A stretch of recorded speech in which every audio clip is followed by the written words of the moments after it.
Welcome into Rob Ride's Gen X Pop Culture. And today we are going to talk about the top 50 songs of Christmas as decided by Billboard, not as decided by us. I wish it was decided by us.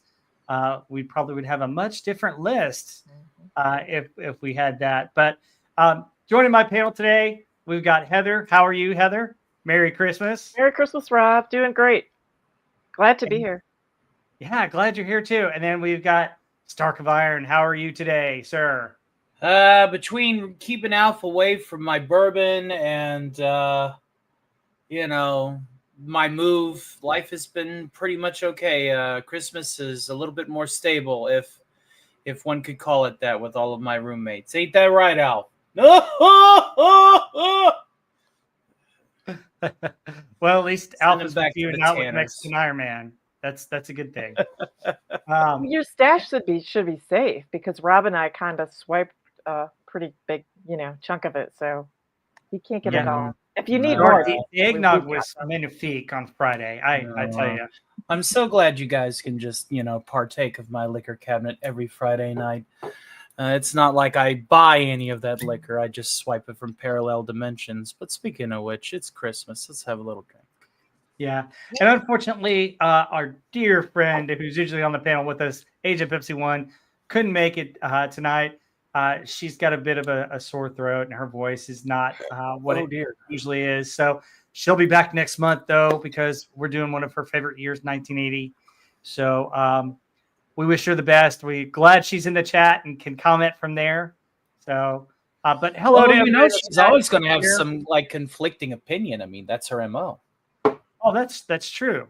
So she can have conflicting opinions in the chat, and we can talk through those. That's right.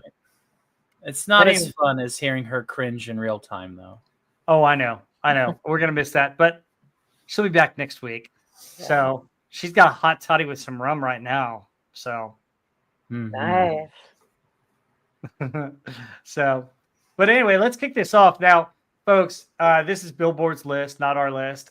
There are a lot of repetitive songs on here, and this is all time. Now, I will say that they did a good job of getting some classics on here, but there are quite a few modern ones that I'm not sure if they're up to the speed there, and we'll get to that, particularly in the teens. But we'll talk through that. We'll talk through some of our favorite Christmas memories and Christmas songs. Hope this is a fun chat. Please like, subscribe, and please share the chat out. And if you're watching on replay, please enjoy. This is going to be a lot of fun. This is a fun list. So we're actually doing 50 instead of 40 this time, just because I wanted to add in a few more songs that I love, especially from some of the holiday classic films and TV specials. So let's get to it and add it to the stage here. So counting down from 50 to 41, we do 10 in a row and we could do comments about them. So at number 50 is Do You Want to Build a Snowman by Kristen Bell, and it's from the Frozen soundtrack. Number 49 is This Christmas by Donny Hathaway. Number 48 is Have Yourself a Merry Little Christmas by Michael Bublé, who almost has his entire album on this top 50 or top 100 list, which is kind of crazy. We'll make several comments on that. And yet again, another version of Have Yourself a Merry Christmas, this time by the great Frank Sinatra. Chairman of the board. Yep. And then 46 is the classic Frosty the Snowman, as sung by Jimmy Durante from the cartoon, in which he narrates, which I absolutely love.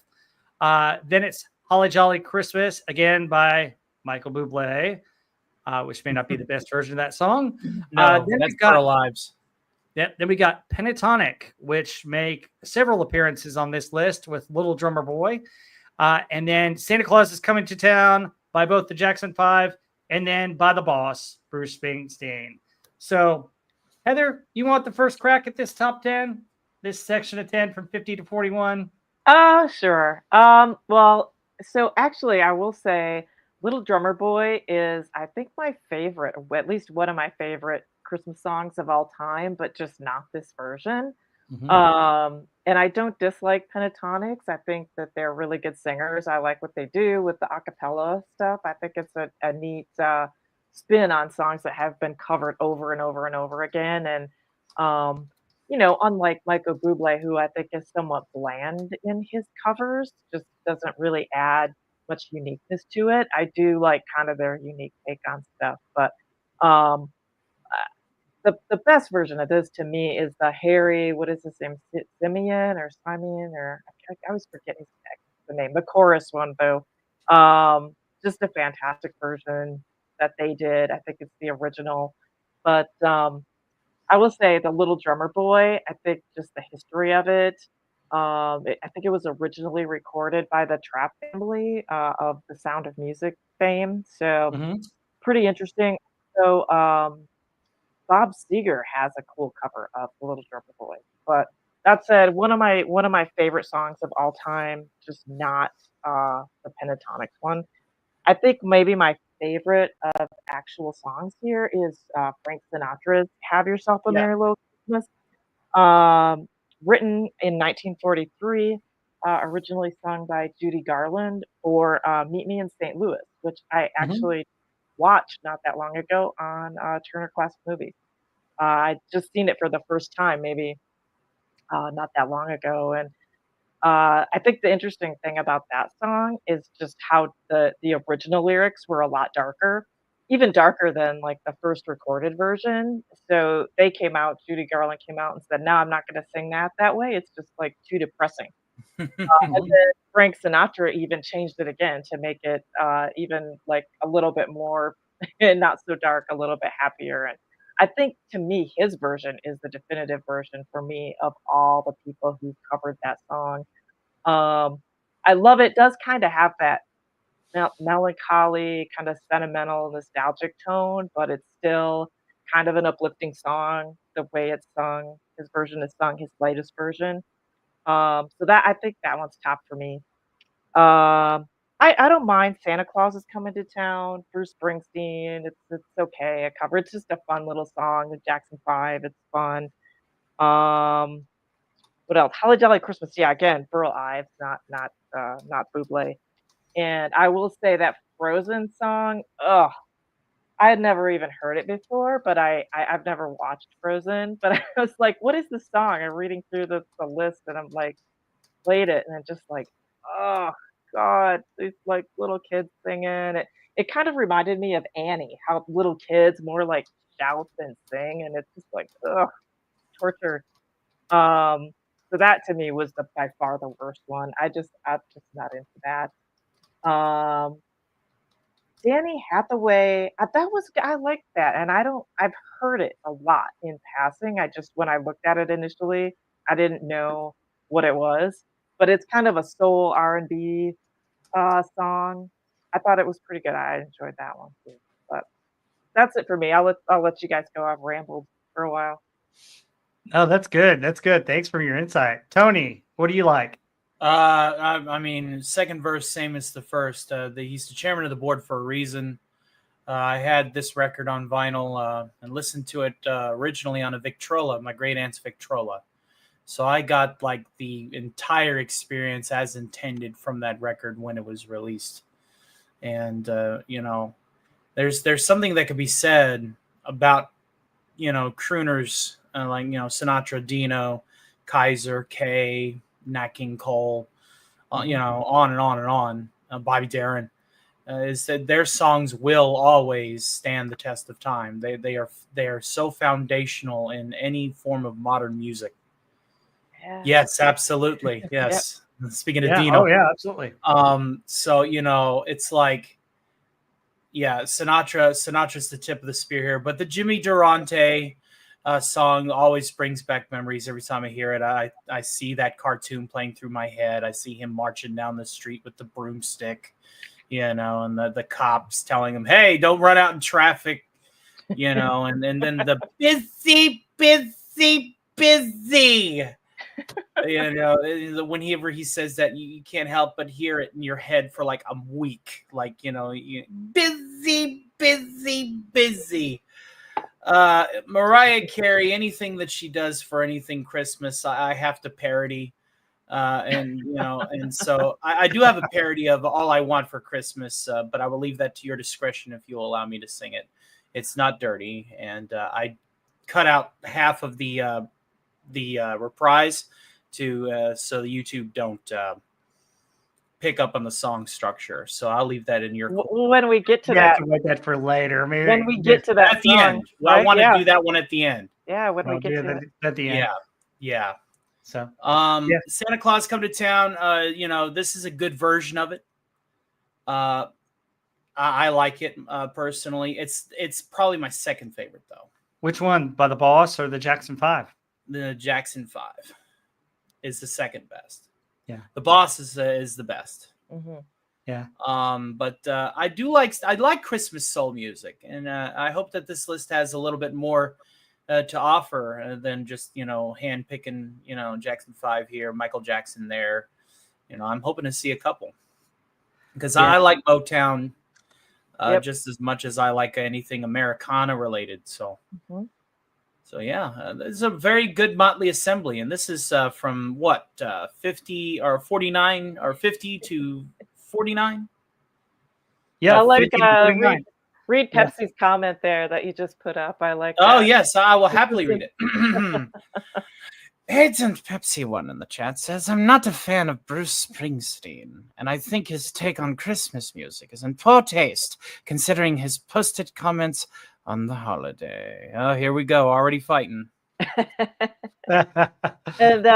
SP4H says Bruce Springsteen version sounds like he's constipated. She's got a friend. Yay, Tasha's got a friend. Oh God, that's so funny. Hail to Yeah. Osaka right. Chandal from Japan. Good to see you, sweetheart. Yeah. Hey, Osaka. Oh, Okay, so God. my take on this. So, do you want to build a snowman? I've not seen Frozen, but I listened to this song and it's kind of depressing. It's sad. It's about these two sisters and it fits into the song. It almost actually, in reading about it, it almost got cut from the movie because it gives too much away of the plot. And they almost wow. cut it also because it was a little bit too depressing, but the executives of Disney liked it and kept it in there. Figures it's Disney, but it turned out to be a hit. Interesting. This Christmas by Donny Hathaway was recorded in 1970, and it's more of an urban soul type song. It's actually a really good song. I would encourage you guys go listen to it. I think it's actually really, really good. I had never heard it before. It gets overlooked, which is I would give it a chance. I think it's a good song. I thought it was good. Yeah. Have Yourself a Merry Little Christmas. Overdone. Frank Sinatra's probably the best version of that. Love Frosty the Snowman by Jimmy Morante, and I love that show, Frosty the Snowman. I love Christmas Baby Please Come Home, but not Mariah Carey's version. There's another version that we're going to talk about in a few things, and it's the original.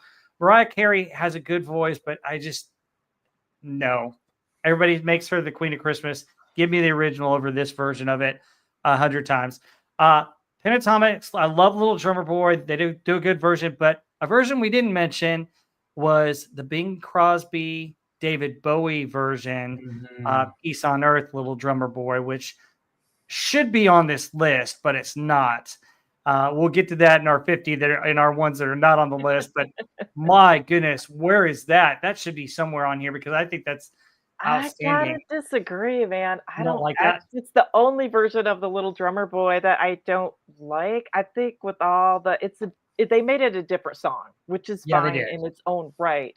But with the Peace on Earth, the David, they're just like, I love the Little Drummer Boy, the chorus and the rhythm of the drum, and it totally changes the song when they do it. Which is fine. It's a fine song just in its own right. I just don't think it's the Little Drummer Boy, at least for me. I never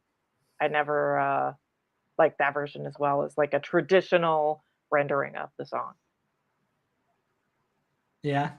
I like it. I think I've given it another chance over the years, and I think it's grown on me. Yeah. Because at first I was like, what is this Peace on Earth stuff? I like the Little Drummer Boy, but right. Grown on me recently. So I see both sides of that argument, but I like it now. So, and I like both versions of Santa Claus is Coming to Town by the Boss and the Jackson 5. It's interesting when you listen to Jackson 5 and you hear Michael's vocal range change from when he was a kid to an adult. That is interesting. Osaka Chandel and Agent Pepsi One have some interesting dialogue about one of the songs. Osaka says that from Frozen, the creator of the song came out and apologized to the parents for making that song, which I think is hilarious. Driving them nuts. I can only imagine if unfortunately, I do not have any kids. If I were a parent, how nuts that would drive me. And then Agent Pepsi One says, as a teacher, I dislike children. I'm with Agent Pepsi One. It's part of why I didn't like that song. Those little kid voices were just so annoying. Ugh, Yeah. God. Oh, so I take it you don't like "I Want a Hippopotamus for Christmas" either.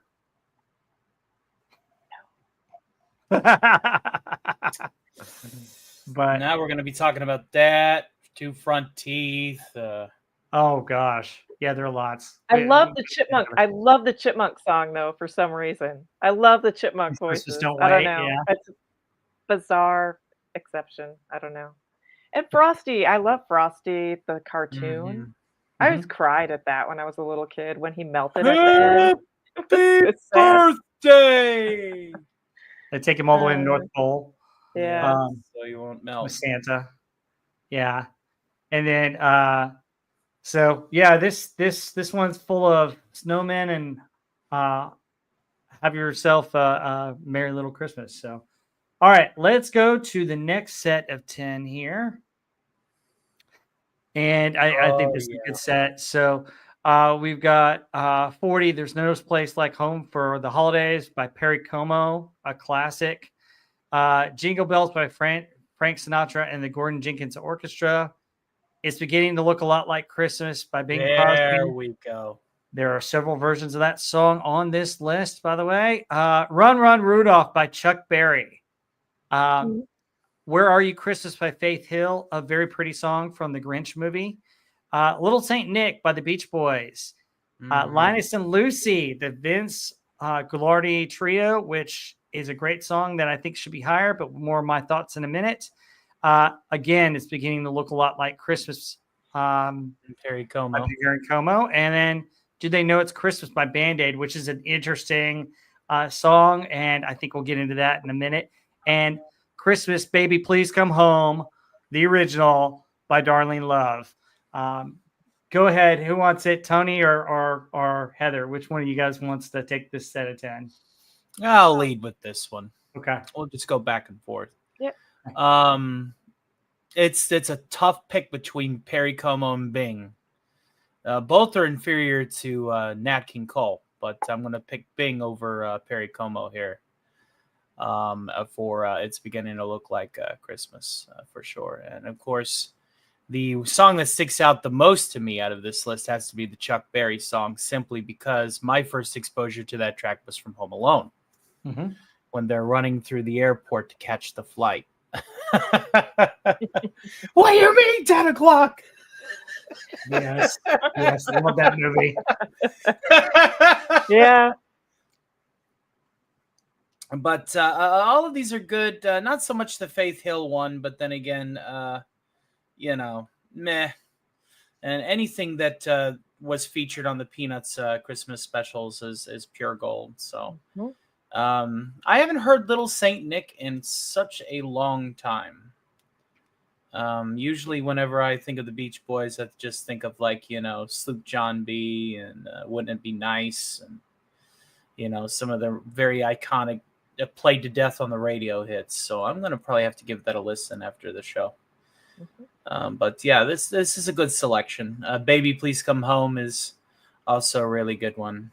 Where Are You Christmas? I play every year in remembrance of my grandma that I had lost 17 years ago this week, says Lisa Forsberg. I'm sorry to hear that. Sorry to hear that. Love for you, Lisa. But Heather, what are your takes on it? Cole for Faith Hill, says Agent Pepsi One. Never the true word was ever spoken. What? Yeah, that's my 2 cents. Pepsi doesn't like Faith Hill. And now we get the other nickel from Heather L. Yes. Well, my top is definitely the Vince Guaraldi Trio, Linus and Lucy from Charlie Brown Christmas.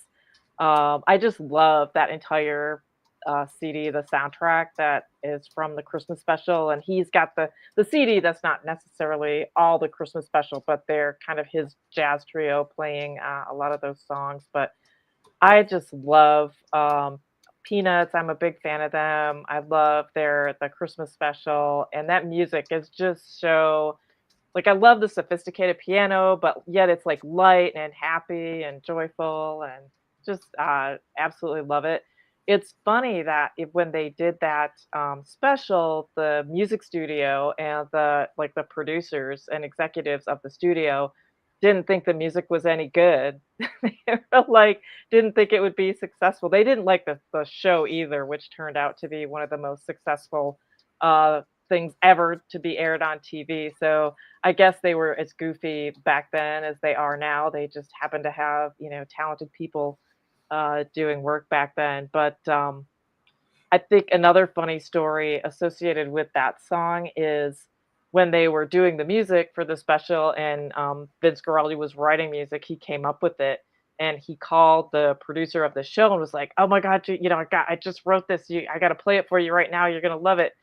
And the producer's like, "No, no, no, I don't want to hear it, the first time with bad sound quality over the phone. I'm gonna come down to the studio." He's like, "No, no, no, I gotta play it right now, like before I forget it." So he played it for him over the phone, and just turned out to be an amazing classic song. So that is the top for me.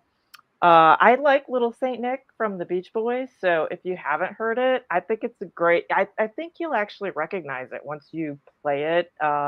It does sound very much like one of their other songs, just kind of the same structure. They always have the same harmonies, but it's been, I think, on some TV specials or movies. I know I've heard it, quite a bit just in passing. So that's good. Band Aid. When I looked at this, I was like, oh God, because I just remember at the time when that came out and it was so overplayed. It was on MTV constantly, it was on the radio constantly. And so I was kind of like, ugh. But I listened to it again before the stream. And I love Boy George's voice. Um, I actually liked it better when I listened to it now than what I remembered liking it. I don't know that it's a great song, but some of the artists on there, it was just cool to see them all in their prime. And there's so many the artists that I really liked on there. That was kind of a cool thing for me, just to listen to that again. Oh yeah, you had like Sting, and you had Yeah, all of Sting was Duran in Duran. there, and Bono, and like Mhm, the guys from Duran Duran were in there, and just mhm. yeah, it was just totally packed with people. But I just thought it was odd that I was like when Boy George sang his piece, I was like, God, I love his voice. I just love the sound of Oh his yeah, voice. he So was fantastic on that. yeah. Um, it's the one Uh, that's like feed the world, let them know it's mhm, Christmas. It's kind of like the Mhm. continuation of We Are the World. right, Yeah. right. It was okay. I mean, the song is really nothing special. I don't think it was just all Mhm, the people, and at hearing it, getting so sick of it when it was on all the time versus now mhm. hearing it, I was like, it's not as bad as I remember. It was, but that and then what is it? The Christmas song, Darlene Love. That's another song that I know has been in movies and on TV, and like you hear it all the time in the grocery store. And so when I saw the name on the list, I'm like, what is this? Then I listened to it. I'm like, oh yeah, I know that song. And yeah, much better than Mariah Carey and anyone else who tries to do it. The original version, I think, is good. I like that too. The other ones, I mean, Faith Hill's a great singer. That songs that I don't know, it's not something that I listened to at the time. I probably missed it. Chuck Berry's fun. I don't know, I think Bing, yeah, Bing is that beginning to look a lot like Christmas. That's one that's been done by everyone, and I don't know. It's not one of my favorite as far as traditional Christmas goes. Nothing bad, eh, just okay. So Yeah, that's fine. absolutely. So I have a lot of similar takes on this. So No Place Like Home for the Holidays. It's one Mhm. done by many people. Perry Como's version's okay. Jingle Bells, same thing. It's like some of these songs are done by so many artists. It's hard to pick one, and you hear them all the time. It's beginning to look a lot like Christmas. Bing Crosby does a good version. There's so many versions of this song, and we're going to see so many versions on this list. Nat King Cole's is the best, though. Oh yeah. Well, I Yeah, mean, Come on, Nat King Cole. Yeah, his voice I is got just his whole That's Christmas yeah. right. That's right. There should be more Nat King Cole on this, in my opinion, anyway. Agreed. Love Run Run Rudolph by Chuck Berry. Great song, classic artist, classic guitar. Where Are You Christmas by Faith Hill. I think she's got a pretty voice, but I didn't like the original Grinch cartoon is my favorite. Mhm. Little Saint Nick by the Beach Boys. I like the song, but guess what? Dr. Teeth and the Muppet Band do a awesome version of this. And if you haven't heard it, you need to, because Animal just says, "Run, run, reindeer." And he's just awesome. Animal! This is the Animal! Animal's favorite part, "Run, run, reindeer." And it's hilarious. It's awesome. So John Denver and the Muppets, their Christmas album, which should have had some hits on this list, definitely. Little Saint Nick by the Beach Boys is also really cool, but that version is just awesome. Linus and Lucy should be higher on this list. I mean, that should be a top 10 song. It's classic. The other aspect about Linus and Lucy that I think is important is it's probably the tune most associated with Peanuts in general. Anytime you think of music for the Peanuts, you probably think of this tune. It's brilliant on piano. Fantastic. Love that. Could listen to it all the time. It's beginning to look like Christmas is going to become a bad rerun that we're looking at. The Band-Aid, you're right. I listened to it again, Heather, today, and it wasn't too bad. It was kind of cool watching the video and seeing Bono and everybody, and Bono looking so young, standing next to Sting. He looked so young. Dang, he looked so young. I was like, oh my God. Yeah. And then the interesting thing about that is Phil Collins did the drums, and he did it in one take, and they weren't satisfied with it, so he did another take on it. So his second take is what they used for it. But Phil Collins, of course, was everywhere in the 80s. But yeah, he was on that. So it's like the British version of We Are the World. The other group that came and did part of that gets unrecognized is Kool and the Gang. Oh yeah. Yeah. So they did that. They came in. And then the Darlene Love version of Christmas Baby Please Come Home. I think that should be a little bit higher on the list. That's just a sappy 60s one that you hear. Yeah, you're right. You hear it in the grocery store. Right. And it's a feel good song to me. It's one of those, it's just like, it's just got a good beat. It's just a fun song to listen to. But Linus and Lucy probably takes the cake out of these 10 for me as well. Because me too, like the Darlene Love song, it just brings up pictures in your mind of Christmas, because I've heard it so much around the holidays, just in the background and in movies. You just picture like a, snowy scene, Christmas decorations. It just has that kind of nostalgic feeling to it. Oh yeah, absolutely. Absolutely. I mean, it's just like, it's a lot of fun. But anyway, that's 40 through 31 as we go through these lists, and got 30 more for you guys. So let's get to the next set of 10 here. If I can move the slide.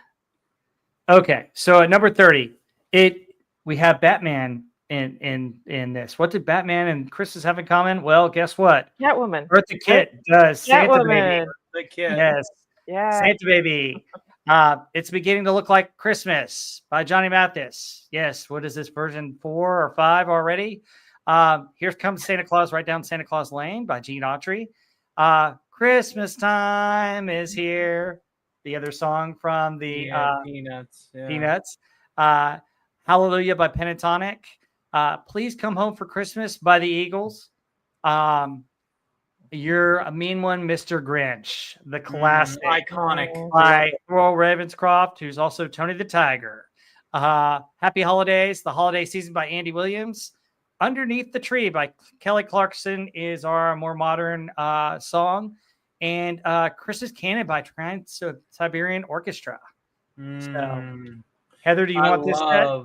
Or do you want to take it, Tony? Either way. No, it's Heather's turn. We're going back and forth as who does this first. But I heard the words trans and Siberian and orchestra in the same sentence, and I had to go. Yeah. They're awesome. Yeah, again, love Christmas Time by Vince Guaraldi. I think the Peanut stuff, that whole all of that music is great. Santa Baby too, Eartha Kitt, that is like her version of that is classic too.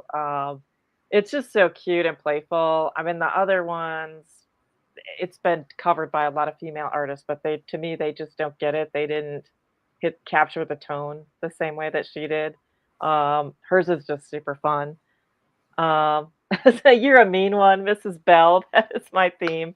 Agent Pepsi one. I love that. You're That's a too mean funny. one, Mrs. Bell. Your I love it. kids are terrified. Every time that you go to your class, they rarely run and hide, Mrs. Bell. If I had to choose between you and a seasick crocodile, I'd choose the seasick crocodile. Da-da-da-da-da-da. I love it. That's good. And I love that song too. And I love How the Grinch Stole Christmas. Another classic song from a TV special. Have that one. Please Come Home for Christmas by the Eagles. I think is a great cover and one that I actually like better than the original. And I do like the original, done I think in 1960. It has a Mhm. very like 50s-ish feel to it. The original does a little more, but I just love the way the Eagles covered that. I think they kind of captured the original, but had their own spin on it. The Eagles sound so great together, and I really love their vocals on that song. So that's one of my top in there actually. Is the Eagles Mhm. cover of that. The Grinch, Christmas Canon, Trans Siberian Railroad. I mean, I love how the Trans Siberian Orchestra Railroad. What am I talking about? Railroad. Thinking of Siberian Railroad, but orchestra. Pachelbel's Canon is a great, just great piece of music anyway. But the way they add kind of the singing and the chorus in there, I think that's really well done too. So Andy Williams, just a classic, but not nothing. I don't think that really stands out for me. Kelly Clarkson, I do think she has a good voice. I just don't really like any of her music. Um, Pe Pentatonics again, I like what they do. I think I love the acapella aspect of it. So I think that that's a good interesting covers instead of the same kind of standard generic type of a cover. So that's it for me. Stark? You're a mean one, Mrs. Bell, on parent teacher night. Those poor kids got a D plus. You did it out of spite, Mrs. Bell.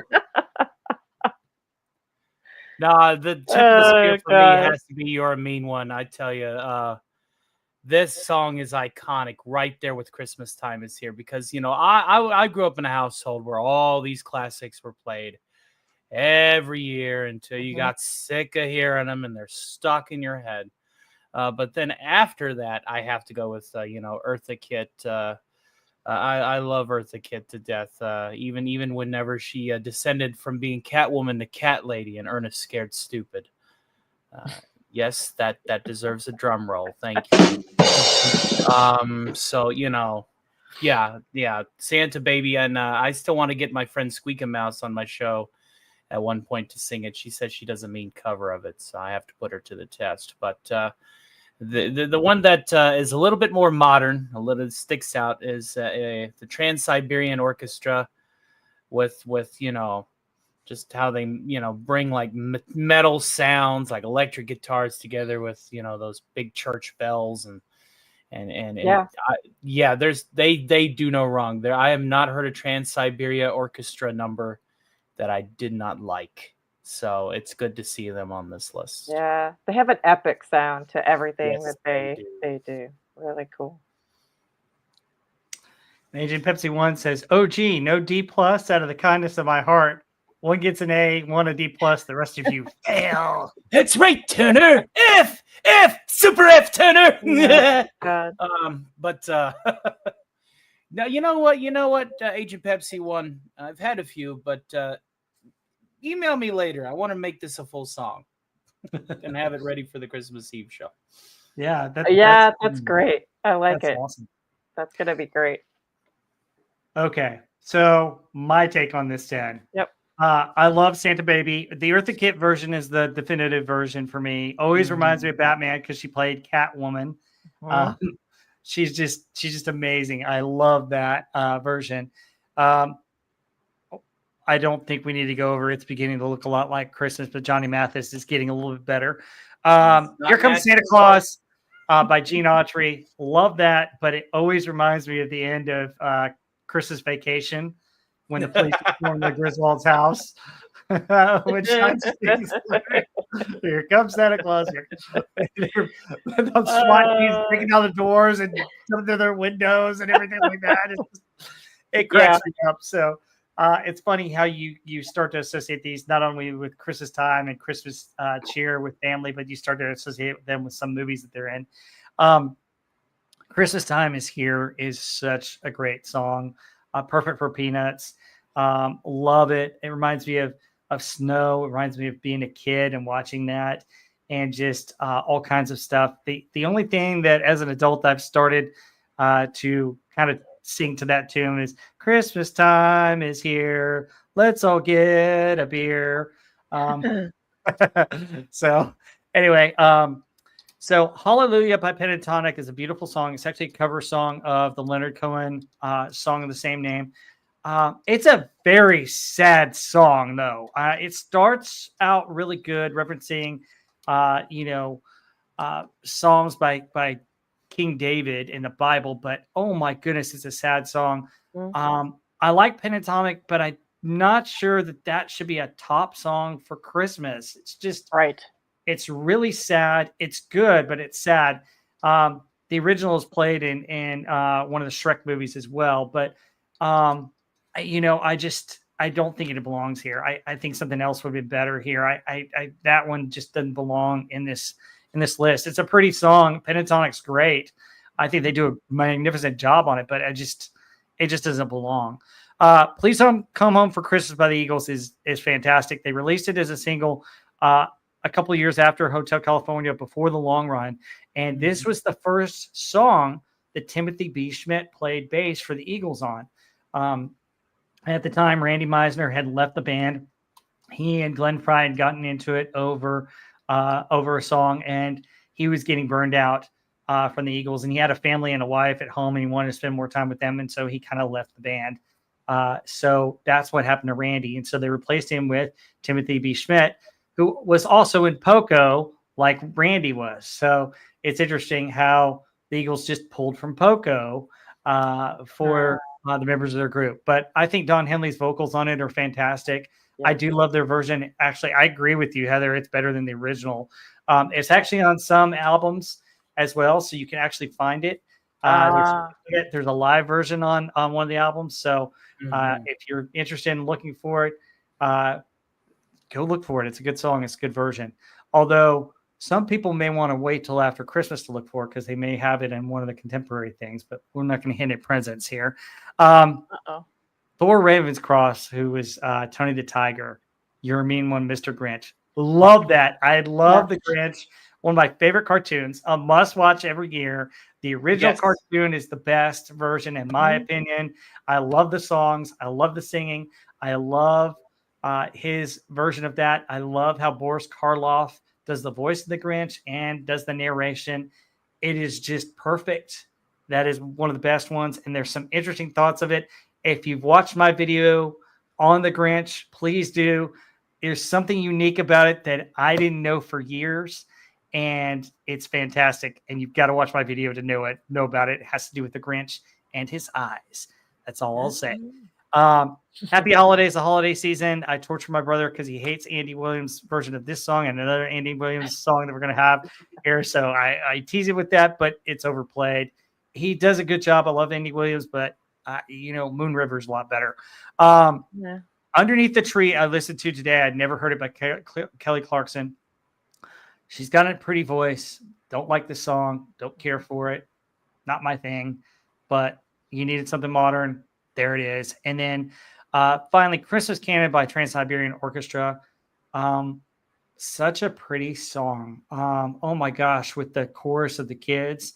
Can't say enough about Trans-Siberian Orchestra. What a beautiful group. What a beautiful way to bring in bringing Christmas. However, out of these 10, probably the Eagles takes it for me, followed by Christmas Time Is Here. Then,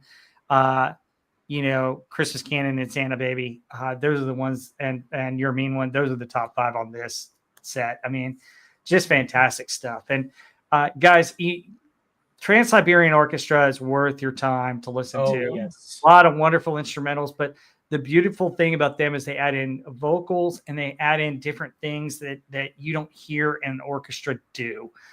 So definitely check them out. They're The amazing. metal elements. The metal elements that they My mom saw them at concert recently. Yeah. She was 6th row, and she said the concert was phenomenal. And they do, fire and flames and all that. Now, if anybody still doesn't have an idea who the Trans-Siberian Orchestra is, if you see those houses that are lit up and they have a pirate radio signal, or you could park up next to the house and that'll broadcast the track alongside the switchboards that play all the different lights. For many of the Christmas houses that you see doing that is playing a song done by the Trans-Siberian Orchestra. Yeah. So you have been exposed to them and you may not even have known it. Yeah, this song almost sounds like a wedding percent. Almost like it's Pachelbel's canon, which is used at weddings a lot, right? Yeah. It's beautiful song to start with, just played with the classical orchestra, but they take everything to another level. Oh yeah, they're amazing. I love them. I need to see them in concert someday. My mom said she recently saw them, and oh my gosh, she said it was just a phenomenal concert. But all right, before we get into our top 20, we'll tell a Christmas story or two, because Christmas story. So here's a Christmas story that always runs in my family, and we'll talk about family traditions or family stories if you guys want to share any of yours. But this happened when my dad was a kid. So my dad, and he had 4 brothers. He was the third of 4 brothers. And my grandfather was traveling for business. And so grandma and my dad and uncles went to go get a Christmas tree. So this is back in the 50s, and there was a local 7-Eleven that sold the trees. So they went and got a tree, tied it to the car, and started home. They didn't live very far from the 7-Eleven.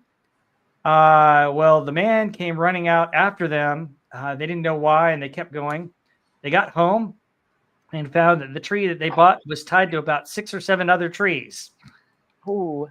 So they had a Christmas tree in about every room of the house that year. Oh, wow. Yeah. And of course, they went back and paid for them all, but they had a Christmas tree in just about every room of the house. And when Grandpa got home, he was like, I think you guys overdid it a little bit, didn't you? But that's the infamous Christmas tree story from when I was a kid. So fast forward to when I was a teenager, and I had a truck, and my brother and I were assigned to go get the family Christmas tree because we always had real trees back then. So, of course, you give kids money and you tell them to go buy a tree. And so my brother and I would go to the Christmas tree lot. And what do you think we're thinking? Buy a cheaper one, have some change to spend how you want. Yeah, good thought. Almost. Okay. That would have been my thought. So, no, we wanted the biggest tree we could find. Oh, okay. Okay. So me with my blue Chevy truck that could hold a big old tree and ropes. We got the biggest hunkin' tree you ever did see. We got a huge tree. We had to get a new base for it because back then, you had to have these bases because you had to water the tree because it was only good for like 3 or 4 weeks when you did it. We got the biggest tree. We got a base, and the problem with the tree was it's so big it fell over a couple times, and honestly, it accidentally fell over my stepmom, and she was like, "Help me, help me, help me, help me!" And we had to lift it off of her. It was so big and so humongous, and so after that year, Dad did not send us alone to get a Christmas tree ever again because we would get the biggest Christmas trees and need a new base and everything. So a lot of fun, a lot of funny stories. But stepmom was okay, and she didn't get hurt, but it was just like it was such a big tree. One of the biggest. So do you guys have any fun Christmas stories that you want to share? Not necessarily fun, but sentimental. we were old fashioned hillbillies growing up, Mhm. and we had about 27 acres of land that had a motley assembly of cedars. About half a mile back into the property. And so back whenever here in rural Kentucky, we would actually get more than 2 feet of snow a winter. We had the opportunity to. I'm live. One moment, Heather, go ahead. I'll tell you a big Christmas tree story. So, grew up in a really small town that is surrounded by farmland and woods. So it's quite a ways to get to an actual city. But so my grandpa, we used to spend Christmas always at my grandparents' house, my mom's parents, and so my mom and all her siblings and their spouses and my cousins, everyone went to my grandma's house. And so my grandpa had to, since it's rural, he would always cut down a tree every year. Oh, wow. Yeah, That's yeah, he would take my cousin and they would go, try to cut down a tree and bring it back. And every year, this is like eyes bigger than your stomach kind of thing. He would get like a big tree and you can't tell, when they're not on the lots, you're like out in the woods. He would always find like this humongous tree, cut it down, bring it back, and like it wouldn't fit into the house. Like, first of all, you could barely get it through the door. And my grandma every year would just like have a heart attack because she's just like, oh my God, what are we gonna do? It's too big. Like, it was like, okay, it's no big deal. Just cut it down or cut down another one. But she would act like it was the biggest disaster of all time that he would come home with this like gigantic tree. And then every year he'd have to go out and start cutting, chunks off the bottom. So you're just getting the top of the tree.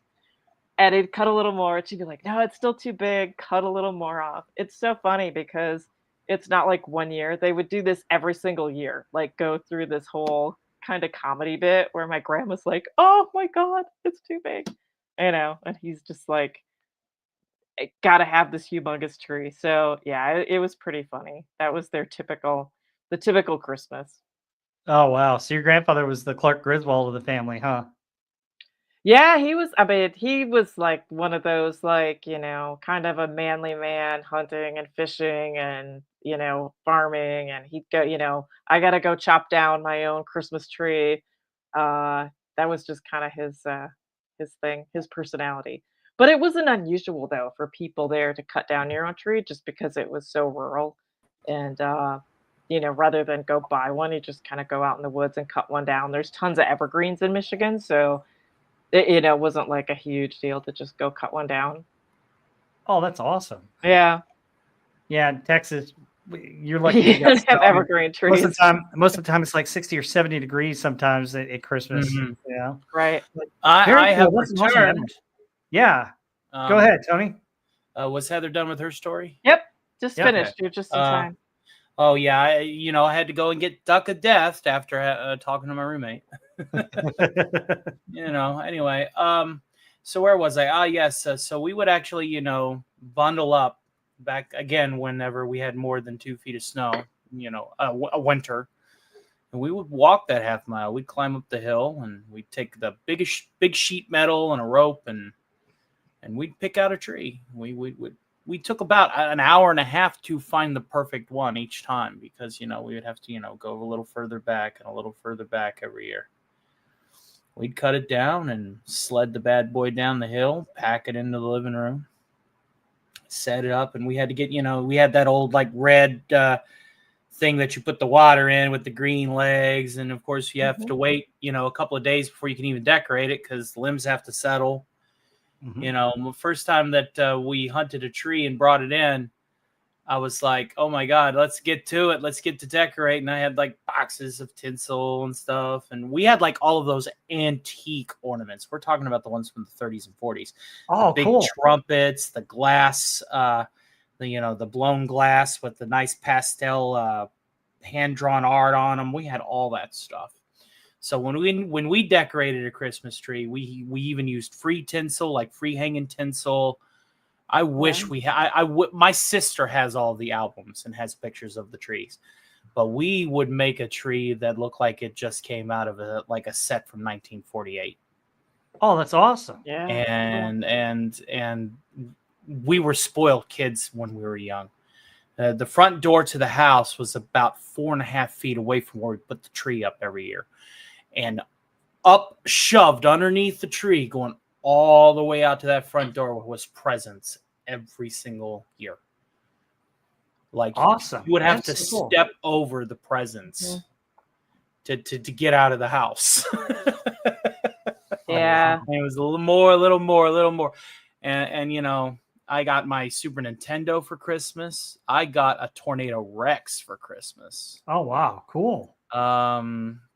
There's just so many Christmases, so many trees. But the best part was always going and getting that tree. And, you know, I haven't had that opportunity to do that for almost 30 years now. And it's you know, just being able to find your own tree, cut it down, bring it down yourself.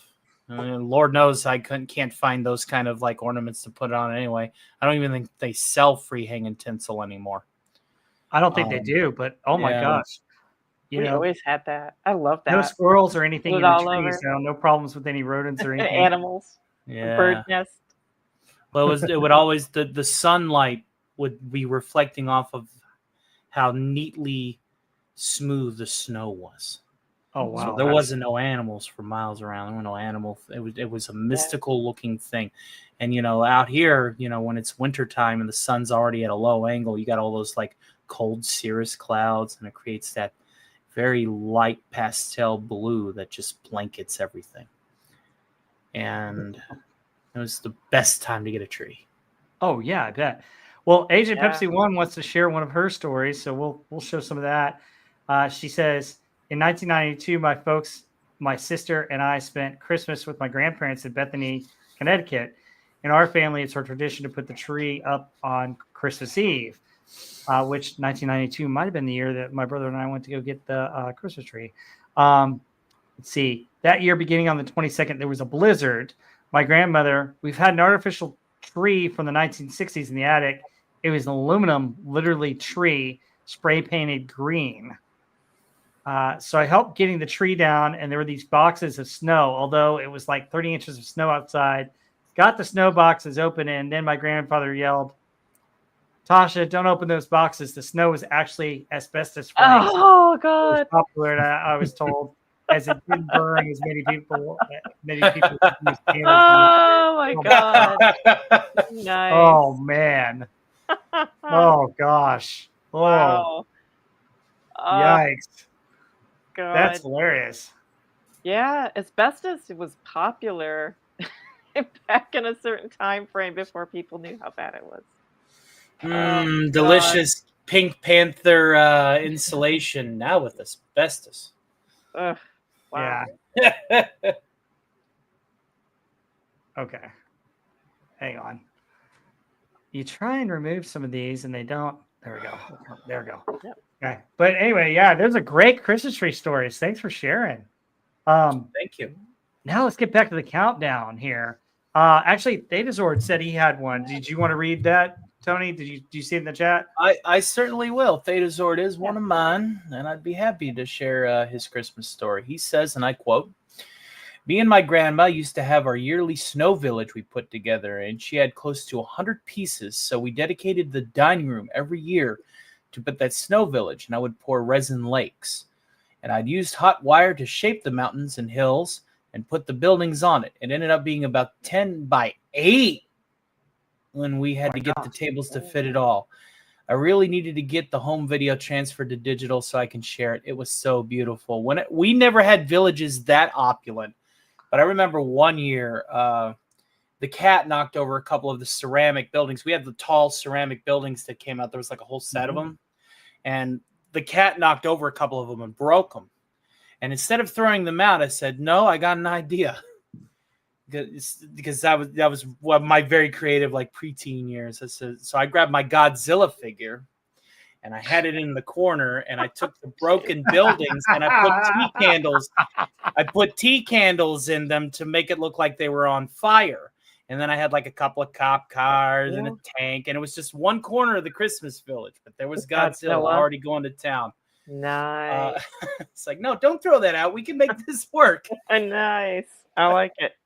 That's I awesome. like it. Yeah, my parents used to get into the Christmas Carol and stuff, the whole Mhm. scenes, and they had a whole setup. And my brother and I were like, they were trying to set it up like old England, and we were like, we're the slums. And they were like, slums, what do you do? Latazord says, yeah, that was the Stove Village. Yep, the ceramic God. buildings. We had a theater, we had a pool hall, had a pharmacy, had a lot of houses, had a Coca-Cola building. Did you have Coke trucks? Did you have the lit trailers? That's the real question. They had a Santa's workshop too, says Latazord. Wow. I want to see it. I would kill to see it. I want to see it now. Yeah. All right. So let's go to the next slide, which I may have accidentally fast forwarded a couple slides while we were talking and I was putting up things. But all right. So here we're in the top 20.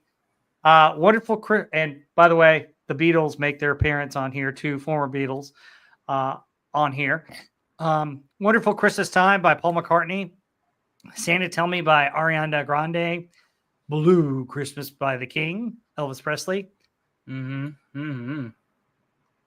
Mistletoe by Justin Bieber. Happy Christmas War is Over by John Lennon and the Yoko Plastic Ono Band. Mary Did You Know by Pentatonic. Another It's Beginning to Look a Lot Like Christmas by Michael Bublé. Sleigh Ride by the Ronettes. Rudolph the Red-Nosed Reindeer by Gene Autry. And Christmas Eve, Sarajevo 1224 by Trans-Siberian Orchestra. Stark, take it away. Well, let's just get this bit out of the way now. Agent Pepsi 1 in the chat says it's a particular squid's favorite type of artist that Justin Bieber character. Hey! He's my favorite too. No way. No. It's not your favorite. Get out of town. Come on, you guys. Okay, hold on. It's a modern classic. That'll be 100 years from now more popular than Sinatra. Okay, we may need to turn that ringer off. You're starting to annoy me. Sorry, things got a little hot there for a second. Just a little. But no. Yes, my favorite song on this one has to be Blue Christmas by the King, by far. It's definitely the tip of the spear out of these selections. Though Paul McCartney's Christmas is really, really good. Really, really good. It's beginning to look like a lot like Christmas. Of course, it's the Michael Bublé version. But Gene Autry, Rudolph's the Red-Nosed Reindeer. Have you ever heard a song called Randolph the Red Gun Cowboy? No. It is to the tune of the Gene Autry song, and I don't know who sang it. It was one of those childhood songs that was sung to me. It's pretty funny, but it's like to the same, southwestern tune of the Gene Autry version of Rudolph the Red-Nosed Reindeer. Yeah, very good selection. Elvis Presley, though, takes the cake by far and large. But what do you think, Heather? Yeah, I agree. Blue Christmas is another one of my favorite Christmas songs of all time. That's got to go up there, I think, with Little Drummer Boy. Just love it. It's was covered by a few country artists before Elvis did it, but I think it's purely associated with him. He might as well be the original one who did it because he definitely owns that. Absolutely love it. Another one is Christmas Eve, Sarajevo, which is, again, Trans-Siberian Orchestra that's in this group. And I don't know if is it up here on the thing? Yep, right there, the corner. Oh, yeah. Mm-hmm. Yep. It's absolutely. Yeah. And that one, I think people were saying in the chat that they were hoping that God Rest You Merry Gentlemen was on the list, and that song's not on it, but this song actually is a mashup of that song and Carol of the Bells, which Carol of the Bells is another one of my all-time favorite Christmas songs. So the Trans-Siberian Orchestra's version of those two put together is Yes. absolutely phenomenal. That one is just fire. I absolutely love it. Um, Carol of the Bells is a pretty old song. It's actually the instrumental part of it is an Mhm. old Ukrainian song, and then the English version with the lyrics came out a little bit later. But yeah, I love their version of it, and also I guess another one version of Carol of the Bells, which is kind of funny, is the mashup with the Imperial March, which is That's a good pretty one. funny. If you Yes, want, yes, you That's know, a good one. That's a classic. that's Speaking of awesome. classics, yeah, do you remember yeah. the claymation Christmases? I was Carol thinking of the that too. Bells? Yeah, over there hitting These ones with themselves. Yeah, the Notre Dame with the Orchestra, bells, yeah. Quasimodo himself Yeah, will be excellent, presiding. excellent. So that's I seem to lost mine. God, yeah. Dude, I play that every year, every Christmas special I do. Apparently I'm able to get away with it, so I Oh, played wow. it 2 years in a row now. Yeah, I Yeah, like but that love, Yeah. claymation. It's just hilarious. yeah, It's that's so Oh, good. good. that That's a whole good one. special was amazing. Yeah. The But whole yeah, special was love amazing. Carol of the Bells. So was happy that at least it made it on the list. It got God Rest You Merry Gentlemen made it on the list. Both of them via this song. So at least that, even if they're not on their own. I like Sleigh Ride, and this I had never heard this version. I don't think. Maybe I have. You know, somewhere in the background of the Ronettes. Like I didn't. I know the instrumental version, which I love.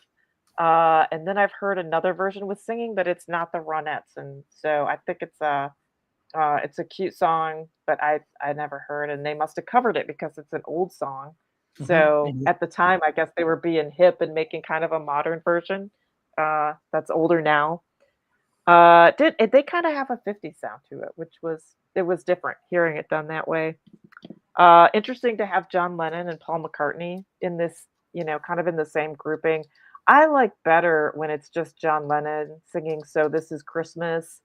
I don't like the Yoko Ono and the kids in the background. I mean, I don't know why his version is not on here. I mean, it's so much better just with him on his own. I think it's a really pretty song, but I I don't like with her on there and the kids in the background. So yeah, and Paul McCartney. Paul McCartney's good. I like that too. Pentatonics again. I do like them. Bieber. I mean, but save the best for last, right? Justin Bieber. I mean, come on, guys. You you put that on mistletoe. You get all misty. It's sentimental. Start tearing up a little bit. Hmm. Good stuff. Good stuff there. Wild stuff. Yes. All right. So Yeah. let me give my take on this. Wonderful Christmas Time is played so much that it's Yeah. annoying. I Yeah. am so Too sick much. of that song by Paul McCartney, or is it Billy Shears? I don't know, but we won't get into that controversy. Mm, It's Paul McCartney. it's Paul No, McCartney. I'm I just was, sick I of was that about song. to It's say, so Paul sappy. is. This set It's of on 10 the is the radio. worst. On the radio a lot. Yeah. This is Yeah. the worst set of 10 on the entire list. It drives me nuts. I don't really, I'm so sick of that song. Santa Tell Me by Ariana Grande. It's a more modern song. I don't really like it. I love Blue I don't Christmas like by it. Elvis Presley. It's one of Yeah. the best ones on here. The Bieber song has no place on this list. Wait till it becomes a little bit more popular, which it isn't. Get it off. No, Yeah. yuck. No Bieber. Happy Christmas. I agree with you 100%. Heather, I don't like the Yoko Ono Plastic Band. And I mean, it's an okay song. John Lennon, I like him. I think it's good words, but I don't know if it belongs at like the number 16 spot on this list. I should Yeah. be further down. I'm not a huge fan of that song. Mary Did You Know is a good song, but I don't like the concept of it because if you actually read your Bible, you'll know that she knew. So I don't know why there's a purpose of that song because she does know. She was told by the angel Gabriel, go read your Bible, go into Luke chapter 1. Come on. I'm sorry, but the strong Christian in me is like, yes, she knew. Why are you singing this? So it's just like Sleigh Ride by the Ronettes is classic. It was on the same album as the Brenda Lee song that we covered earlier. Oh, okay. Christmas Baby, Please Come Home. That was all a collection of all these artists, and Phil Okay. Spector was the producer. And Ronnie did marry Phil Spector and became Ronnie Spector. And Ronnie is the same Ronnie from "Take Me Home Tonight" by Yes. Ed Money, where he says, Yep. Ronnie sang, "Be My Little Baby," because one of the songs is "Be My Little Bit." Ronnie gets around. Ronettes. Ronnie gets around on that sleigh for sure. She's Yes. pretty hot. I don't know. Do you know the instrumental version? Of Yes, Sleigh I Ride? do, and I like the original, like especially the it. orchestral Mhm. with the whip Yes. cracking and everything like that. Oh Yeah. yeah, Yes. Great. Yes. Great. Absolutely. absolutely. Rudolph the Red-Nosed Reindeer, classic. Gene Autry, love that. Christmas Eve, Sarajevo by Trans-Siberian Orchestra is phenomenal. It's amazing. But Christmas Eve, Rudolph, Sleigh Ride, and Blue Christmas are probably the best ones on here. The rest of this is just I don't care for a lot of these songs on this set of 10. I just sit there. I'm like, are you kidding me? What's going on here? It doesn't pass Agent Pepsi 1's test either. She's trashing it in the chat. Yeah, I hear a couple things that she says here. Here, I'll. She's being quite combative, as is the Agent Pepsi one way. So You're a mean one. Yep. Yep. She goes, with the exception of the Ronettes and Gene Autry, with the possible exception of Elvis, are horrendous. Yuck, yuck, yuck, yuck, yuck.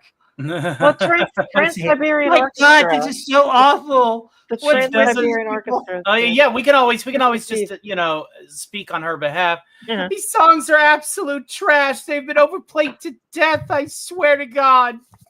My God, who put How that? can you say that? Put that at number 15. Oh my God. Who was asleep when they made the list? What are they I swear to thinking? God. Once I agree with you, Agent Pepsi 1. All right, then she says this. She says, "Y'all are lucky my voice is gone. I would rip these songs a new one." You guys are crazy if you think that song is good. Who made this list?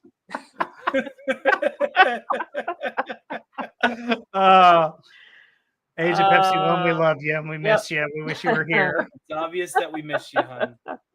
Because again, we're just, we need the organic protests. That's right. Our impersonations just won't do. That's true, though. This is weak bunch. Yep.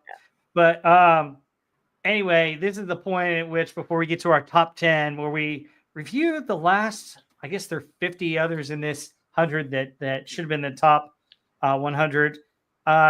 Go ahead. Who wants to talk about the other 50 and ones that should be there?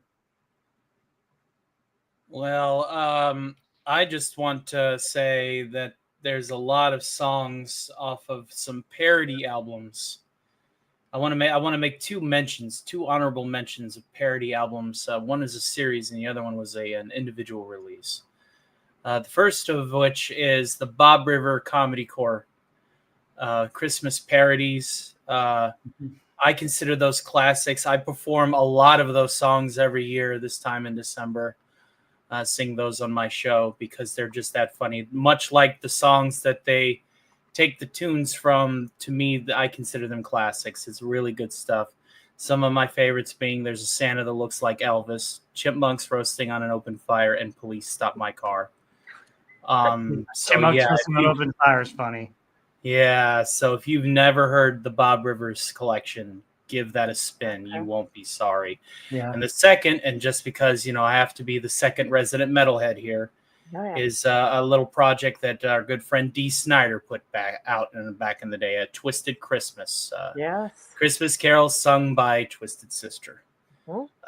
Because We're Not Gonna Take It is, as you'll find, phonetically and in register, by one octave to the same key and tune as Come All Ye Faithful. And if you don't believe me, listen to it right now. He said that. He said that himself because he used to go Mhm. to church, right? He was a little bit Yeah. church-going boy, and so that's how he wrote that song. Just said, "Oh, Hmm. come all you faithful." He said, figured it was popular once, it'd be popular again. Those are my honorable mentions, and I will be right back. Okay. Okay.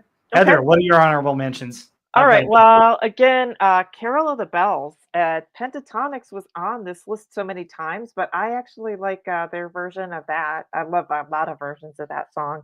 It's one of my favorites. I was disappointed that that one wasn't there from Pentatonics.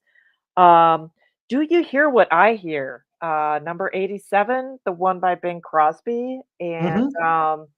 that always reminds I absolutely love his version of that song. The background music of it actually sounds like they're playing, like, Ravel's Bolero in the background. It's got, like, the drums got kinda going on, um, and it reminds me of that scene from The Gremlins. Do you know when they put that record on? Mhm. And she's, like, Yes, my coming down the favorite stairs, part. right?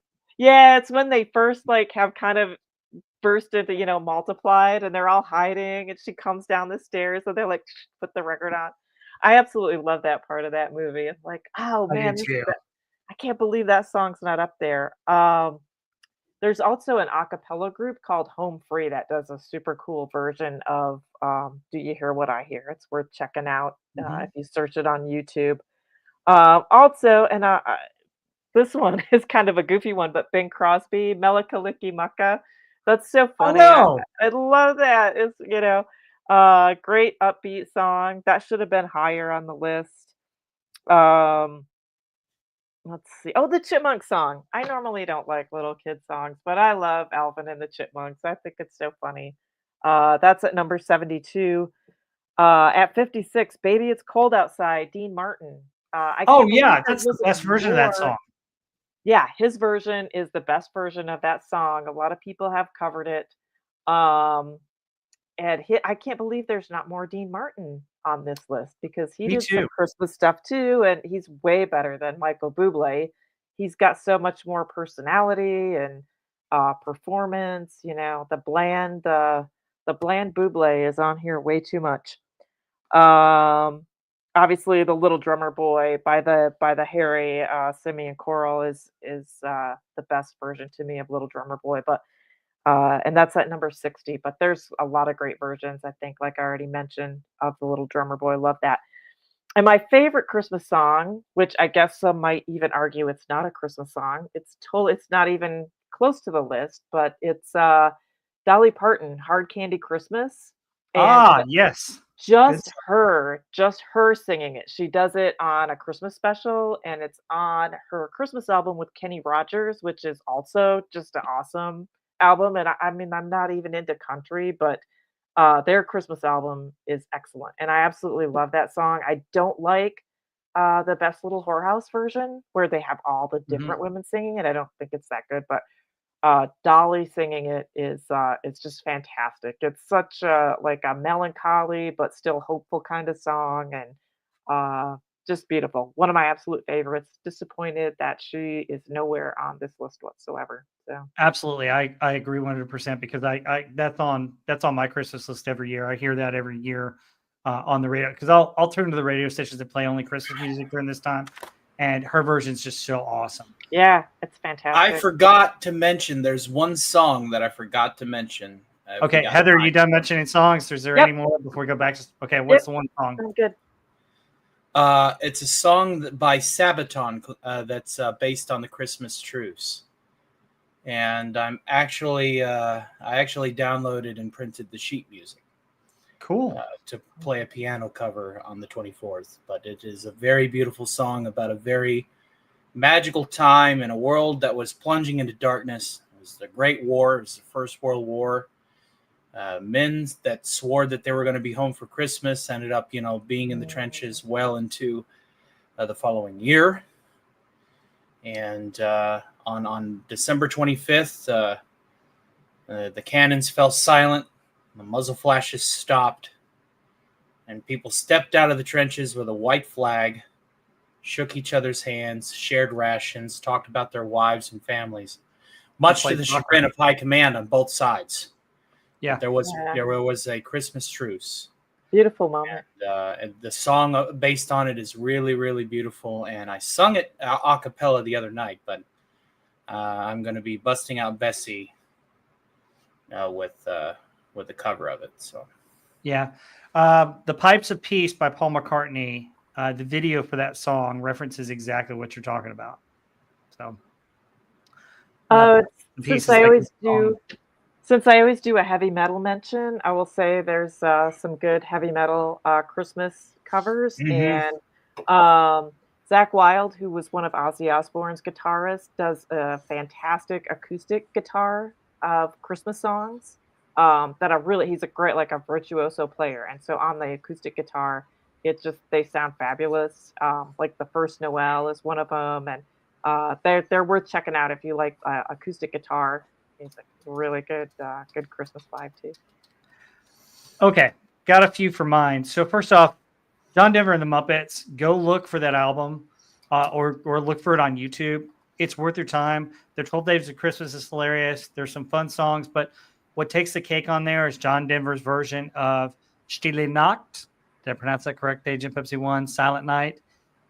He does it real beautifully, and that song was actually written for guitar, which not a lot of people know. The other album that I highly recommend is Nat King Cole. We're going to see him on this list, but there should be more songs by him on this. All the Christmas songs that he sings are just wonderful, beautiful. He has such a timbre voice that's so beautiful. We mentioned a couple of Bing Crosby's, but I think Bing Crosby, some that are not on this list, are Christmas in Killarney is an interesting Irish song, which I think does really, really well. And I think it's great. And then the other one that I think he does really well that doesn't get mentioned is God Rest You Merry Gentlemen is a good version that he does that's not on here. When I look at the rest of this list, and this is Billboard Top 100 Christmas songs, Stevie Wonder did What Christmas Means to Me, and I think it's kind of an interesting, good, funky take. I like that one. The Carpenters, who I am surprised are not on this list, had a wonderful Christmas album. Karen Carpenter's voice is amazing. Home for the Holidays is one that gets played all the time. Andy Williams' version of Silver Bells is very good. Let's see. Do You Hear What I Hear is mentioned many times on here, but I think Heather L mentioned a bunch of it. The problem with this list is it's like the entire version of Michael Bublé's Christmas is on here, and it's just like, are you kidding me? I think White Christmas, not by Bing Crosby, but by what's that old group who did it? I can't remember the name of that group. Oh my goodness, why am I drawing a blank? Do you guys remember? It's the Spinners. The Spinners did their own version of White Christmas, which is interesting. It's a lot different. That is a Motown hit. Yeah, Motown hit. So looking through some of this list, I saw Mommy Kissing Santa Claus is played often by the Jackson 5. I think is good. Wow, they actually have a Nat King Cole song on here, Deck the Halls, which is good. There it is. It's the Drifters. The Drifters, not the Spinners, the Drifters. But yeah, Baby It's Cold Outside by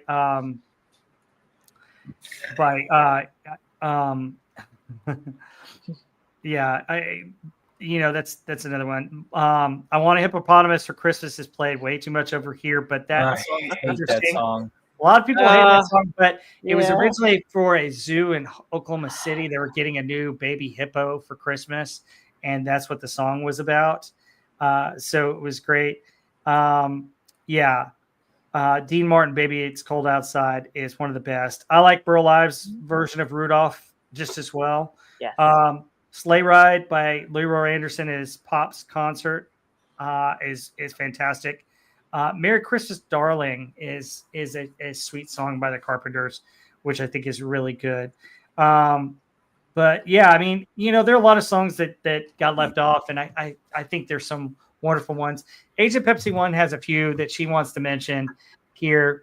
She said, Greg Lake, Do You Believe in Father Christmas? which I'm not familiar with that song. Do you guys know that one? Mm-mm. I don't know that. So that's one of hers, and then the other one, the Lords, the world's oldest performing, formed in 1958 rock band version of Greensleeves. Oh yes, yes. Well, and Greensleeves, I forgot. Greensleeves became what? Carol, do you know? What child is this? Yeah, what child is this? I'm like trying to think of the lyric. This. Yeah. So a lot of great ones out there. So a lot of fun. If you guys have any other ones that you like to mention, let us know. I have to highlight this comment for an Agent Pepsi one. Who made this list? Oh my God! On this list, but you have Justin Bieber. What were they thinking? To be fair, we're all in concordance. Yeah. I believe. Yeah, I don't think any of us disagree on that one. Agent Pepsi No, once we could all agree on that. But Oh God. anyway, so let's get through our top 10 here. Because I think the top 10 is really, really superb. I think it's awesome. I think they did a great job on this. So number 10, White Christmas by Bing Crosby. Let It Snow by Dean Martin, although Baby It's Cold Outside, I think should have been up here. Last Christmas by Wham. It's the Most Wonderful Time of the Year by Andy Williams. Hey, what do you know? It's a Christmas song after all. Take that.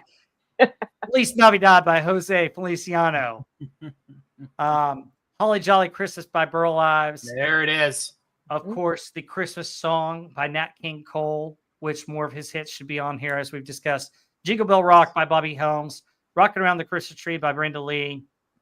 And then All I Want for Christmas Is You by Mariah Carey. And Heather, I think it's your turn.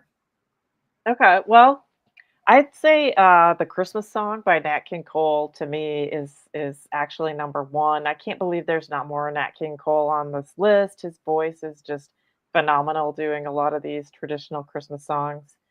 I thought it was interesting. I was reading about this, and he said that Mel Torme, who wrote it in July, in like one of the hottest years ever, and he was just trying to conjure up like cool, how it would be to be cold in his mind, to try to like convince himself that he was colder. So kind of interesting origination of the song. But yeah, I love this version that's made the list is the version with the orchestra, which is the better version. It's the second recording of it. But yeah, he's the definitive version of this song and probably the best here in this list. My second is Holly Jolly Christmas, Burl Ives. I just absolutely love the Christmas special, the Rudolph, the Red-Nosed Reindeer. I love those little stop animation specials. And this scene with, you got the Bumble decorating the Christmas tree with the little, the elf who wants to be the dentist and all the misfit toys. It's just so cute. I absolutely love it. It's so nostalgic, and I love that. Just love that show. White Christmas, Bing Crosby is beautiful. It's a beautiful song. Love Dean Martin, and I was sad too that he wasn't on this list more, like we talked about. But I think Let It Snow, his cover of, or his version of this is the best one. Feliz Navidad, I think, is fun. It's a simple song, but it's just kind of a happy, upbeat song. He said he wrote it just, homesick. He's in LA. I feel like a lot of these songs later were written, people in California, or they're away from home and they're trying to kind of just conjure up memories of Christmas and home and nostalgic. And so that was cool. Mariah, I don't mind this Mariah Carey song. Actually, the All I Want for Christmas Is You. It's a catchy, cute song. It's okay. It's nowhere near number one for me. But I don't dislike the song. I don't think it should be number one with all these great songs here. And I don't know why she's kind of associated with Christmas all of a sudden. I mean, she kind of has that kind of hoe vibe going. So I don't know that she's like, I'm not sure why she's the Christmas queen, but whatever. Brenda Lee. Yeah, that one's Yeah, it's okay. I think it's overplayed a little bit. That's another one I hear in the grocery store all the time. So, yeah, those are. I think definitely Nat King Cole, Burl Ives, and Bing Crosby. Got to give the tops to that. Yep. Tony. Mm, now we're getting into the meat and leaving the potatoes at home. Dean Martin's "Let It Snow, Let It Snow, Let It Snow" is so iconic. And it's one that I've played and still play every year. Burl Ives, finally been harping for Burl Ives all the way up to the point. It's glad that he's in the top 10. Yeah. And yes, Christmas song by Nat King Cole. That song is such a touching, beautiful number. And it deserves to be on this top end. But what doesn't deserve to be on this top end, and unironically, I have a parody of it. And the subject matter of which is a way to deal with that particular number through copious amounts of drinking, which I hope to feature at the end of the show. Are we down for that after we do our wrap up, Rob Wright? Yeah. Yeah. But Feliz Navidad's great number. I like the Bob Rivers version more. And it makes me think of Mexican Iron Man.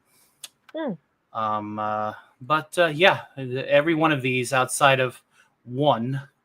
Can you guess which one? Especially since the Justin kid also had like a reprise in the middle of that track. Really crappy. I don't know why I'm whispering, but whatever. Yeah. This is Christmas. This palette here, this is Christmas.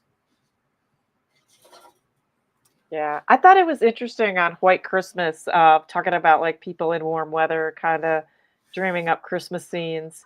There was one story that said that it was written in Los Angeles. I know it was written originally for a movie, not White Christmas, but then kind of made more popular in that movie. But another note said that it's actually the Arizona Biltmore claims that it was written there, which is odd. It's a resort that's like right down the street from me. So it'd be kind of cool if it was actually written there. It'd be kind of neat, but I guess it's disputed where it was written. Both two places are trying to claim it. Which song is that? White Christmas. Oh, really? Cool. Yeah, because it was either the writer, it was Irving Berlin at the time. A lot of people in Hollywood used to come to the Arizona Biltmore back, like in the 30s, 40s, 50s, 60s, that whole era, just kind of get away from Hollywood. And but it's in a warm weather setting, wishing kind of dreaming of being back at home and having a white Christmas. But yeah, so the Arizona Biltmore here claims that the song was written there. Also claims that it was written in Los Angeles at a different motel, so at a cheap motel. Which, I mean, the Arizona Biltmore is a lot better than I think the La Quinta Inn is what they said it was at. So, well, I was going to say that what movie it first appeared on, right? Oh yeah, it wasn't White Christmas. I know that now. I can't remember the name of it. Holiday Inn. Yes, Holiday Inn. That's right. Yeah, Yep. yeah, Yep. which is odd. And, yeah, didn't get as popular then, but I know it was popularized more in White Christmas, which Don't mind me. I'm getting wasn't its first appearance. out my Woodford for my number. So anyway, let me give my takes on these 10 here real quick. Love White Christmas by Bing Crosby. It was first sung at Holiday Inn, and then the movie White Christmas. It's on all the time, every Christmas. You don't need to buy it because it's played all the time. It's fun with Danny Kaye. It's a good movie. It's a good movie. Dean Martin, Let It Snow, Let It Snow. I love his version of it. I do like Baby It's Cold Outside a little bit better, but Dean Martin is great. Last Christmas by Wham. I am so sick of this song. It's overplayed. It was way overplayed. Way overplayed. I would like it a lot better if it wasn't played so much at Christmas, but it's overplayed. I want to write a parody of that song. Maybe I should. It's Yeah, been it's to the point. overplayed since the day it came out. I will Yes. say, George Michael has a great voice, but that song has been way overdone. So I'm one of the few that still listens to the radio in my car, and I was flipping to the Christmas station. Hey, Tony, could you mute yourself? You're a little bit loud. I apologize. I apologize. Yeah. Um. So I flipped it over to the Christmas station this year, and what song was playing last Christmas? I was like, no. Flipped it back to something else, sports talk, political, anything but that. Yeah, I'm so sick of it. So it's the most wonderful time of the year. It's a good song. My brother hates it. He just doesn't like all the things in there. He's like, Scary Ghost Stories, Christmas, what? And I'm like, well, Scrooge, A Christmas Carol, come on. And he's like, he finally looked it up and said, yeah, they actually sing Scary Ghost Stories, but he still hates the song. But I patronize him with that song. So I've got a story about Feliz Navidad. It is one of my favorite Christmas songs. Not my all-time favorite, but it's one of my favorites. So when I was a kid, we lived in Harker Heights, which is Central Texas, and we drove up to where my grandparents lived in Dallas. And of course, in Texas, you go and eat Mexican food around Christmas time too. Mhm. Tex-Mex, you always eat Tex-Mex. And we went to Marion and Alberto's, and I serenaded the waitress and the entire restaurant with this song because I liked it so much as a kid. So there's young Rob singing Feliz Navidad to a whole audience of Oh, strangers funny. in a Mexican restaurant. And yes, as I recall, I got an applause. I don't know whether it was because I was done singing or because of my singing. That remained to be seen. Probably we'll never know the answer to that. Probably because I was done. But that's my story and I'm sticking to it. So it does have a special place for me. And yes, it is a Christmas song. Love Burl Ives, Holly Jolly Christmas. I love Rudolph the Red-Nosed Reindeer. It's a must watch every year. Love the claymation. Just classic. Reminds me of my childhood. Just love that show. My all-time favorite Christmas song is the Christmas song with Nat King Cole. His version and his version only. Such a beautiful song. Love his timbre voice. Guys, if you don't have a Nat King Cole Christmas album or you haven't heard him sing this song and some other songs, you're missing out. He just had an amazing voice, and we lost him way too soon in life. Agreed. Jingle Bell Rock is okay. Not my favorite, but it's got a nice 50s beat to it. I like it. Rocking Around the Christmas Tree is a little bit overplayed, but it's a good song. And the Mariah Carey, Mariah Carey once saw a 16-year-old Rob Wright, and she just fell in love and wrote this song, All I Want for Christmas Is You. Yeah. But I had to tell her, I'm sorry, babe. I know you're married, and I'm too young for you, even though you're only like 7 or 8 years older than me. Sorry. So I kind of broke her heart, and she wrote this song for me. So Yeah. if you She believe never that, got over it. Never got over it. yeah, she never got over it. But anyway, it's a catchy song. I think It it's is. okay. It's not number one for me at all, but it definitely belongs on this list. Yeah. She's got a good voice. She sang some good Christmas songs. But I don't know if that's the number one all-time song. I know a lot of people think it is, but for me, the Christmas song is number one by far on this list. But the top 10 is definitely a good top 10. And Agent Pepsi One seems to agree. Here's what she said. She said, yes, this top 10 is almost in order, which she probably agrees on some of that with me. And then here's what she also mentioned, quoting Captain Picard. All I want for Christmas, dear Wesley, is to flush you out the airlock. It'll be best for the crew and the human race. Oh, wow. That's like Beverly Crusher. Wow. Shut it, Wesley. Is that him? Oh, my gosh. Wow. Very nice. Yeah, very funny. So Rob, being in Texas, did you feel bad as a kid that you didn't have snow? Did you not even think about it? Like, did you wish it would snow? And like seeing so many Christmas movies and specials, did you kind of feel like, it's you're missing out? Or The only thing we liked about snow that happened here that was cool was two things. First off, no school because they canceled school really quick. Even if it iced, it would snow. Right. And then the other thing is that we could play in the snow. I mean, we did, like, when it got cold enough to ice over, we would a neighbor of mine would spray down his driveway because it was a little bit longer, and we would slide down on boxes, cardboard boxes, on his driveway with the ice. And then we, of course, played football in the snow or in the ice when it did snow. We played the ice bowl, and the football I had was like as hard as a rock. Oh God, that was painful. But it was fun to play. Really, I mean, to be honest, I wasn't always a huge fan of snow. I mean, there were some occasional times we got it and we could build a snowman, but it was always gone within a day or two. One of my favorite memories of snow is that it iced over and was snowing one day, and we went to go see a movie, and the movie was Mannequin. So that was funny. Yeah, it's just funny. Wow, Agent Pepsi 1 calling me a heartbreaker. I knew you had it in you. That's pretty funny. But that was so cute. I could just puke a rainbow. Yeah, but the weird thing about Texas, and I'll tell you about this, even though we had that crazy snowstorm a couple of years ago, that's like once in 100 years. The Dallas-Fort Worth area it's kind of got its own heat shield. If you get up north and west of here, kind of up at the Panhandle, closer to Oklahoma, where Agent Pepsi's talk about Childress, you'll get more snow. You get more snow in West Texas. You just don't get it as much in the Dallas-Fort Worth area. And you certainly don't get it further south in Texas. But it's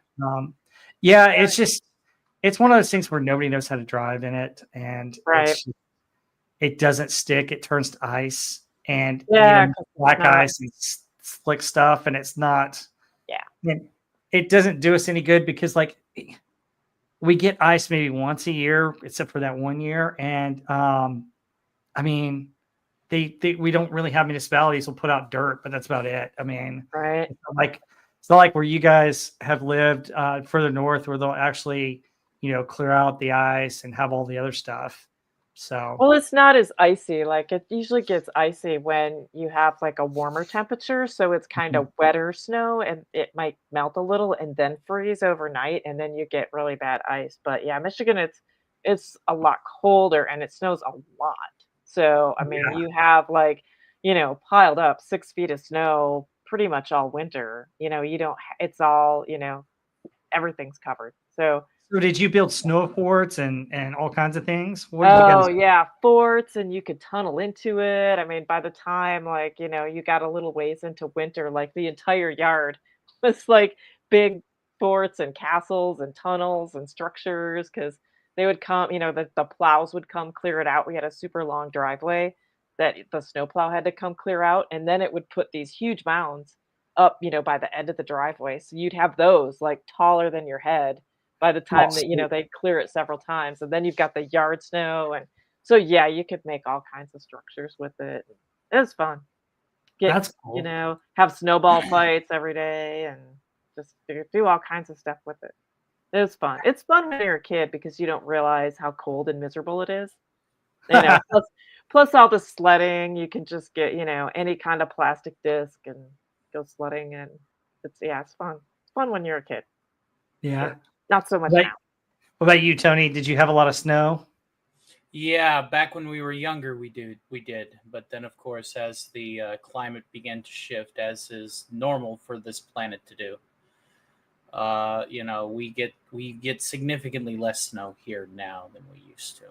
Like I said, that's the reason why I think so fondly of whenever I was a kid, is because our winters would be that cold and we would get a lot of snow, a lot of precipitation.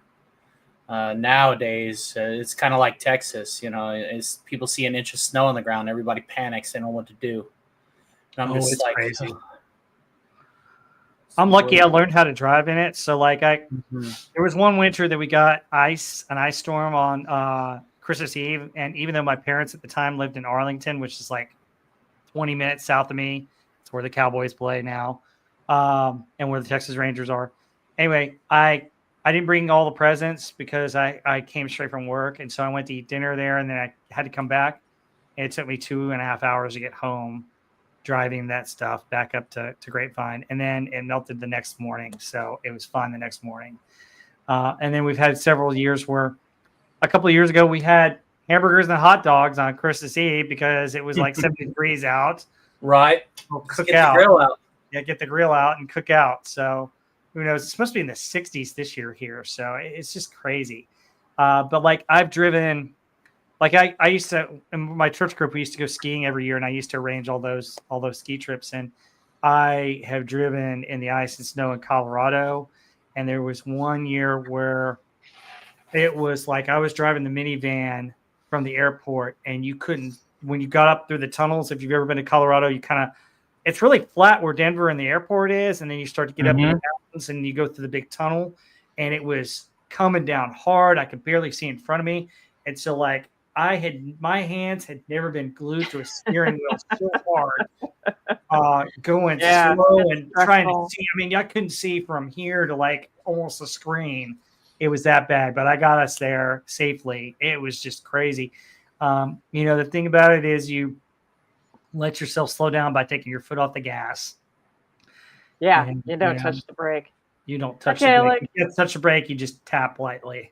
So SP4H says once you get past -40, you can't tell the difference. Like, I can't tell the difference below 0. Like, I'm sorry, once you get below freezing, even at 30, it's cold is pretty cold. But yeah, I don't know. Driving in the snow, even when you're young, you're dumb enough to think that's fun. But I remember one year, like I was saying, we would go to my grandma's house for Christmas Eve.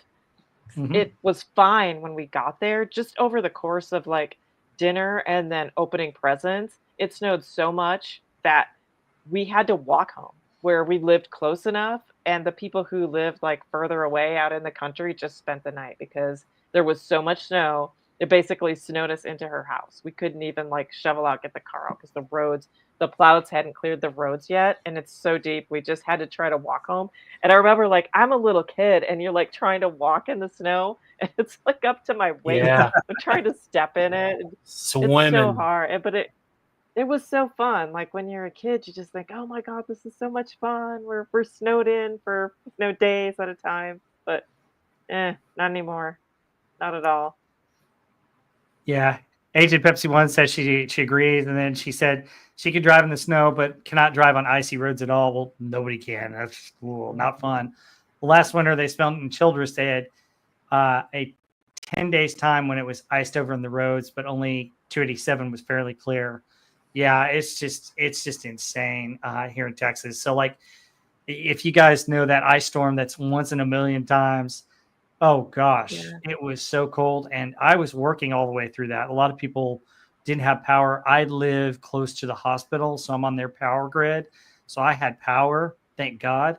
But at the time, I had single pane windows around here, and so I'm freezing my butt off, even with the heater and everything, because it's just so cold. And I got double pane windows because of that. But do you have a fireplace or no? I've got a fireplace, but I don't ever use it really. I've got extra heaters and stuff like that. But like, the cool thing about that is I made a bunch of Texas chili, which means no beans, buddy. And I got to eat off of that for that whole week. Pretty much. Greatness. It was awesome. Schinderbach is the key ingredient, baby. It is awesome. So, but fun stuff. Not good. Fun stuff.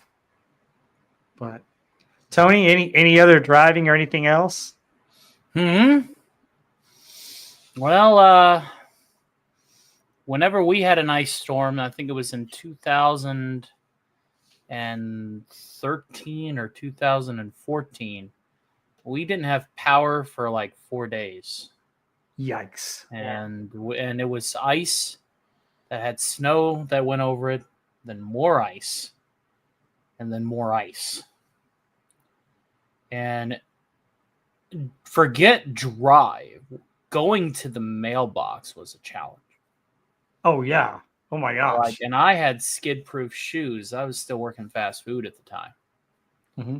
And, yeah, it was no bueno. I had put my food outside, though. Thankfully, I had a gas heater. Through those 4 days where we didn't even have work, during the daylight hours, I read through the bulk of my Warhammer 40K novels, and then in the dark hit, I slept. And I had a piece of metal that I slid into my gas heater. It's one of those old pre-war open face heaters. Mhm. to where I could like gather heat from it. And I would just take like my extra cans of Chef Boyardee and I would just slow cook them on that piece of metal and had like, just above lukewarm Chef Boyardee. So I was able to survive the dark ages for a little while. It was a fun time. Yeah.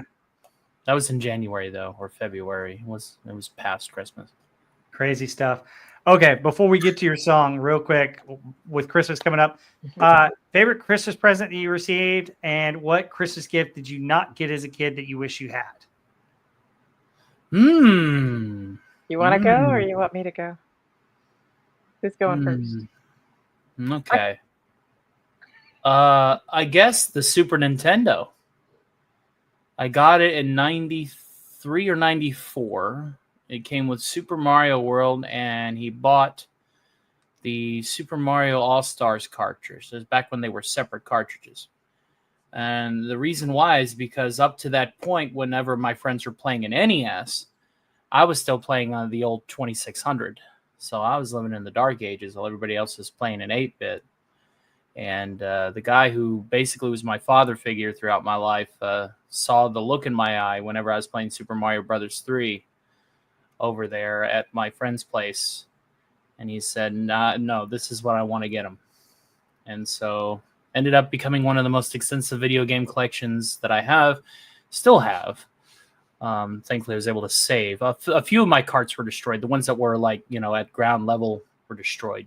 But thankfully, they were like copies. It was like an extra copy of Donkey Kong Country and an extra copy of Super Metroid that got lost. Cool. But now, as far as Christmas gifts that I wanted the Kenner Alien Queen Deluxe play set with Ripley. That came with the stand, and it had like the Queen was basically like to scale. It wasn't like the tail whipper that came out. I think either the same year or the year prior, but I never got it because whenever we saw it, it was always too expensive, and whenever it was time to go get it, it was gone. And that was like 2 or 3 different venues. It was back when Kmart was still around. It's the one that got away. What about you, Heather? Well, since I'm a lot older than Tony, we were like way in the dark ages with video games. But I don't know if you guys remember the little the handheld Nintendos before you could switch out games. It was just one game, and they were like a little LCD screen, and they were like a clock. The little Mr. Game and game. Watch. Mr. Yeah. Game and Watch. Yeah. So my uncle, he used to travel to Japan every year for work. And those were huge in Japan before anyone had gotten them in the US yet. So he would always get them for me. I got like a opening one that's Donkey Kong, that's a 2 screen. And then I got like a Popeye and olive oil. It's like it's hilarious. Like the Wimpy throws out these cans and he's got olive oil and Popeye's in this boat and he tries to catch him. And then Brutus comes down and like tries to punch Popeye if he leans over the can. It's hilarious. So this was when I was really little. I thought they were like the coolest thing. They're like simple little games, but I just thought it was the greatest thing. No one had ever even seen them here. They came out big here like the next year. People started getting them, but I was so excited to have that when I was a little kid. I thought it was like the coolest thing ever. So that was probably my favorite Christmas gift that I ever got. Oh, cool. What was something that you wanted that you never got? A puppy. That's why I have all these dogs now. My mom wouldn't let me have a dog, but I got a ton of cool like actual gifts. Like I remember getting the actual Nintendo and Donkey Kong, and I got a stuffed dog that actually it was big and it looks a lot like Callie, my dog now. But I didn't get a real dog, so I was bummed about that. But I got a lot of cool stuff. One year I asked Santa for money for just cold hard cash, and he gave me Monopoly money. I said, Oh. Oh, brutal. Yeah. Wow. Anyway, Agent Pepsi 1 wanted to chime in, so I'll show you. She said when she was 7, she wanted a giant Barbie doll house. Never got that, but but a substitute. Much later, she found out how much that Barbie doll house was. It was outrageous, and her folks were right not to get it for her. So for me, I don't know.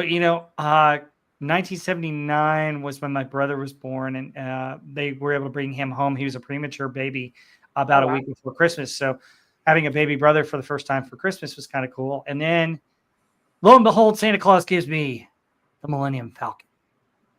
So that was probably the coolest Christmas gift I've ever gotten. I've showed you guys a couple that Yep. I had cool. They were cool, but I lost my Millennium Falcon in the flood. My mom gave Oh. mine away. I had that Oh. cool one too. My mom got rid of it when I wasn't there.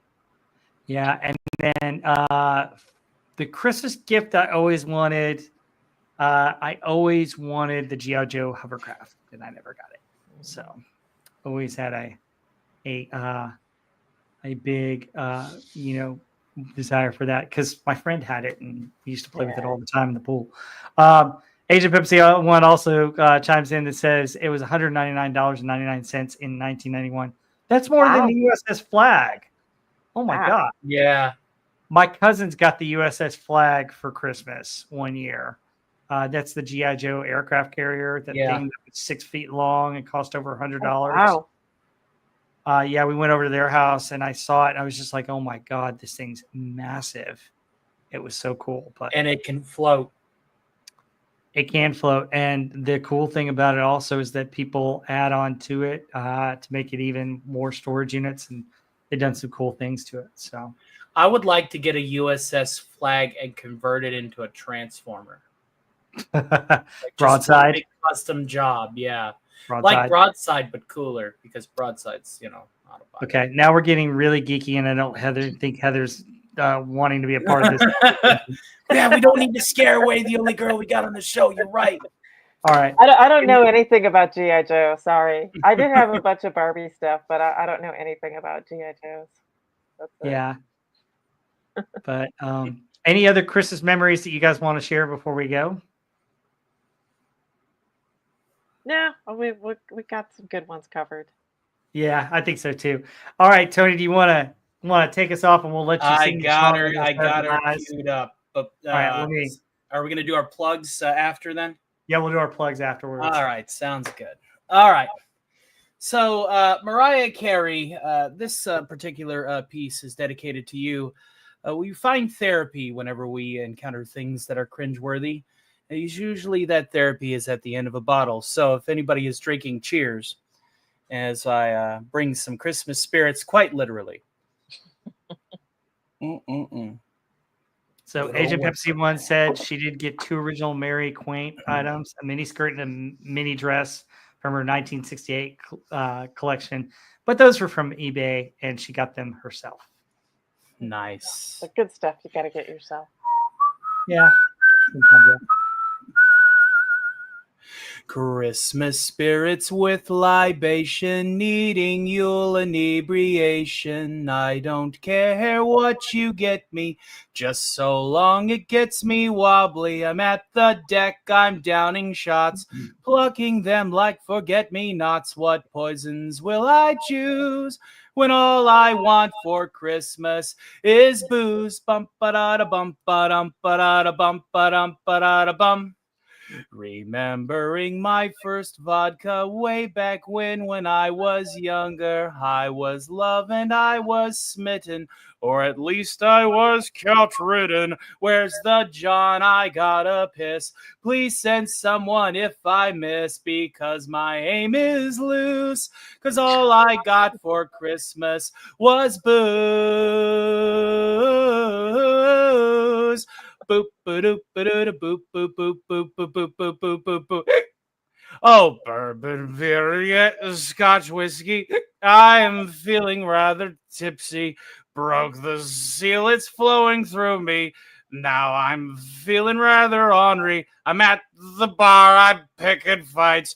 Drunk tank deaths, need a night. I'm going for a cruise. Woo! Cause all I got for Christmas was booze.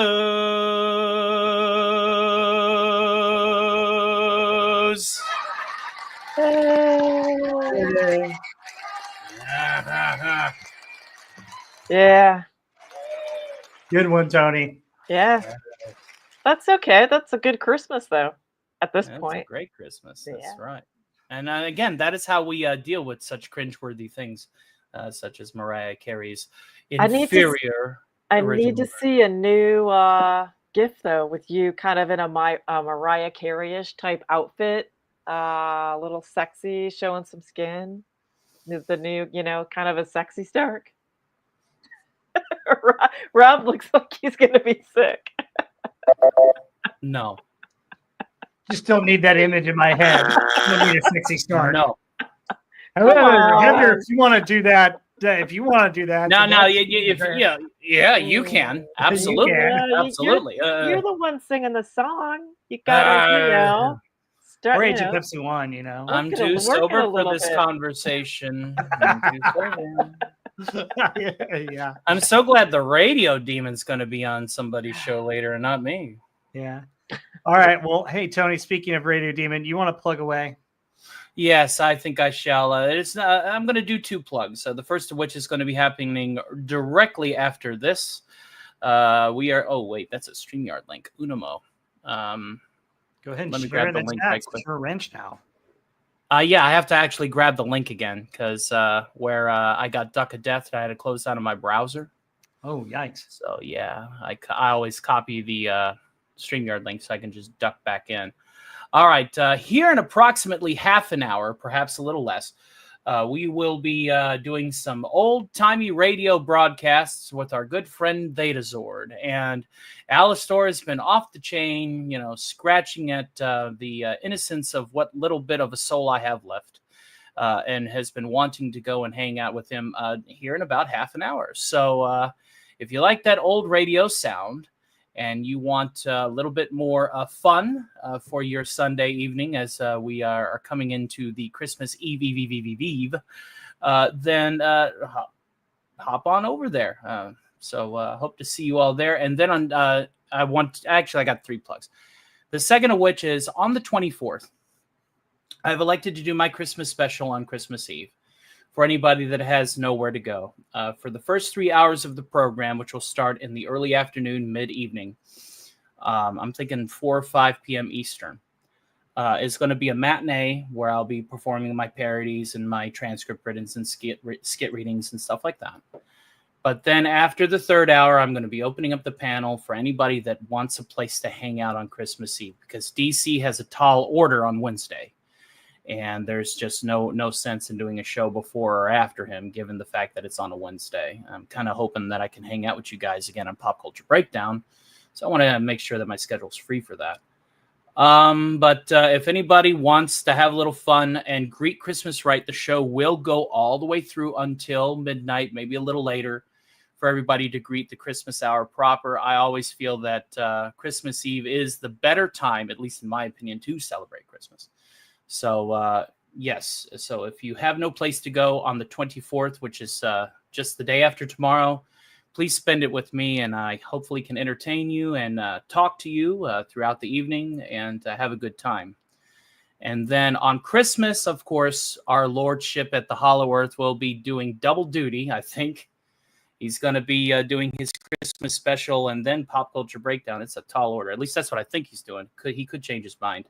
Mm-hmm. But if you have nowhere else to go, please spend it with him. He does this every year, and he is one of the greatest people that I've ever met. And hope that you all can spend your time with both of us subsequently within the next 72 hours. Yeah. But that's what I got coming up. And if I don't see each and any one of you, then Merry Christmas and a Happy New Year. Very good. Cool. All right, Heather, do you want to plug some of Doomcock stuff? And then I think Tony left out one plug that you may want to plug. I don't know. I don't have any. Come to Pop Culture Breakdown on Wednesday night. And also come to the Christmas stream whenever that ends up being. I will be wrenching at both. And, since presents are already on the way, bought, just make sure you do something to get on Santa's naughty list, because at this point it's already tallied. You got the present. It won't matter. You're good. This is like a void period. So go ahead, have fun, get on the naughty list. And Stark forgot to plug. We're doing a Hangar 18, right? Next Sunday. Oh, I totally forgot. Yes, on the 29th. Come on, man. You're dropping the ball. I have had a few. Well, all right. But yes, Hanger Yeah, 18. Do you want to introduce it since you're the one doing the homework? Have you been doing your homework? I've been doing a little bit of homework. I've Mhm. been pretty busy with family here, so I haven't been blasting the heavy metal, but I have done some. I've done a good Mhm. amount, and I'm going to do some more by Sunday. So Right on, I'll be right good. I'm on. gonna Are be. you liking what you're hearing so far? I'm gonna save it for the stream, man. I gotta All save it. right, all right. Good to hear. Hanger 18, we'll be discussing Man of War. Speaking of, that Viking sound, that heavy sound, really heavy, like thrash +1 heavy sound, especially with their older stuff. Then they go into the orchestral and Nordic tunes. Man of War is one of my favorite heavy metal bands of all time, and we will be discussing that at the same time that you would catch this show on a subsequent Sunday right here on Rob Wright's Gen X Pop Culture. So, with Yep, that, that since it's on your channel. it's on mine. Yes. Yeah, they don't do a heavy metal version of Take On Me, do they? No, That would be fun, though. That'd be kind of cool. I would. But Uh, All right. So the before I Flight of the plug you in my, Bumblebee guitar solo, that's what you need to listen to. The Flight of the Bumblebee guitar solo. oh, that's probably awesome. That Yeah, would be I'll cool. look it up. Okay, Agent Pepsi One had some things that she wanted to plug. She says, "I have 3 plugs too. Be safe, be good as Santa's watching, and which Heather L disagrees. Be bad. I don't know. Be bad. I'm good, so I don't know. I And work then for a 3, I Supergirl, love and I'm all not of good. y'all. So, but yeah, a couple plugs for me. So Doomcock does have Pop Culture Breakdown scheduled for this Wednesday. We'll see how he tends to want to do things. We do have some movies or Christmas specials to go over if he wants to do that. Stay tuned. Look at Fit for Hire. He usually announces them, and follow Doomcock on Twitter because he'll announce those. So I'll be on that show on Wednesday, and I'm on there every Wednesday night if you want to catch me there. For my channel, next month, we've got the hits of 1980. Then we'll do the hits of 1989 in February. And then in March, we're going to do our top 40. So we finally get to do our top 40 songs of the 1980s. The only rule that we have is you have to have at least one song from each year of the decade, which means really it's 30 songs that we're choosing. But it'll be fun. We'll have that in March. So those are the ones coming up. As for movies or TV shows, I'm open to suggestion. Let me know what you want me to review. I do know coming this spring, I will start to review each and every episode of Band of Brothers because I'm actually going on a trip to go over that. And if anybody wants to review them with me, Oh you're more yeah. than welcome. Heather, if you want to join Yeah, I me, love that show. with I those, love Band of Brothers. record those. But Absolutely. I've got the book. We'll review each and every episode, and then because I'm going on a trip this spring or spring into summer to actually see the sites where E fun. Company was. So Cool. it'll be cool. So I want to get ready for that by doing that. So that's what I got coming up on my channel. Like I said, my audience, if you guys have any suggestions, let me know. Feel free to leave them in the community chats. Oh, Agent Pepsi One has suggestions for me.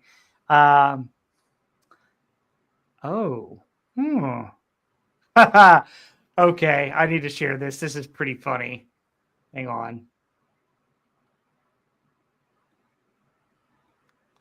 These are a couple ones. So Betazord says, I thought I was good, but I think I've been on Sadie's naughty list this year. So Heather, you're really liking what he's throwing down there. Well, you got to get on the good list first and then be naughty. Like, Yeah. once the deal, it's sealed, then you Yeah, and it have looks like free time. Agent Pepsi One is a little devious. Don't tell Santa I have a Patriot battery in my backyard. Rudolph's days are numbered, as well as Blitzen and Donners. The day Pepsi went crazy. Well, That venison day is when good. Do you guys like Dr. venison meat? went- Have you guys eaten venison before? I love venison. I only like it if it's made in like chili or stew. I don't, it's got to be prepared in that. It's a little bit tougher than It'll be beef, gamey. I think. Yeah. But it's I good. love venison chili. Good chili and stew. It makes really good. Excellent choice on your surface-to-air system, by the way. The Patriot battery is an excellent and very accurate vehicle delivery system. Well, good choice there, Tasha. Absolutely. All right. Anything else we want to say about the Christmas list, or anything else you guys want to say to the audience? Just thanks so much for coming. Thanks so much for watching and being in the chat and hanging out with us. Everyone's got a lot to do on a Sunday night, so thanks for coming. Yeah, absolutely. Thank you, and hope everybody has a Merry Christmas and a Happy New Year, and hope everybody stays safe and gets a chance to see family or at least talk to somebody. Folks, I would say, at Christmas time, even if you're alone or by yourself, reach out, watch some of these channels, reach out to family or friends that you haven't talked to in a while. And honestly, sometimes it's better, instead of just a text or the email, to actually get on the phone and talk to somebody.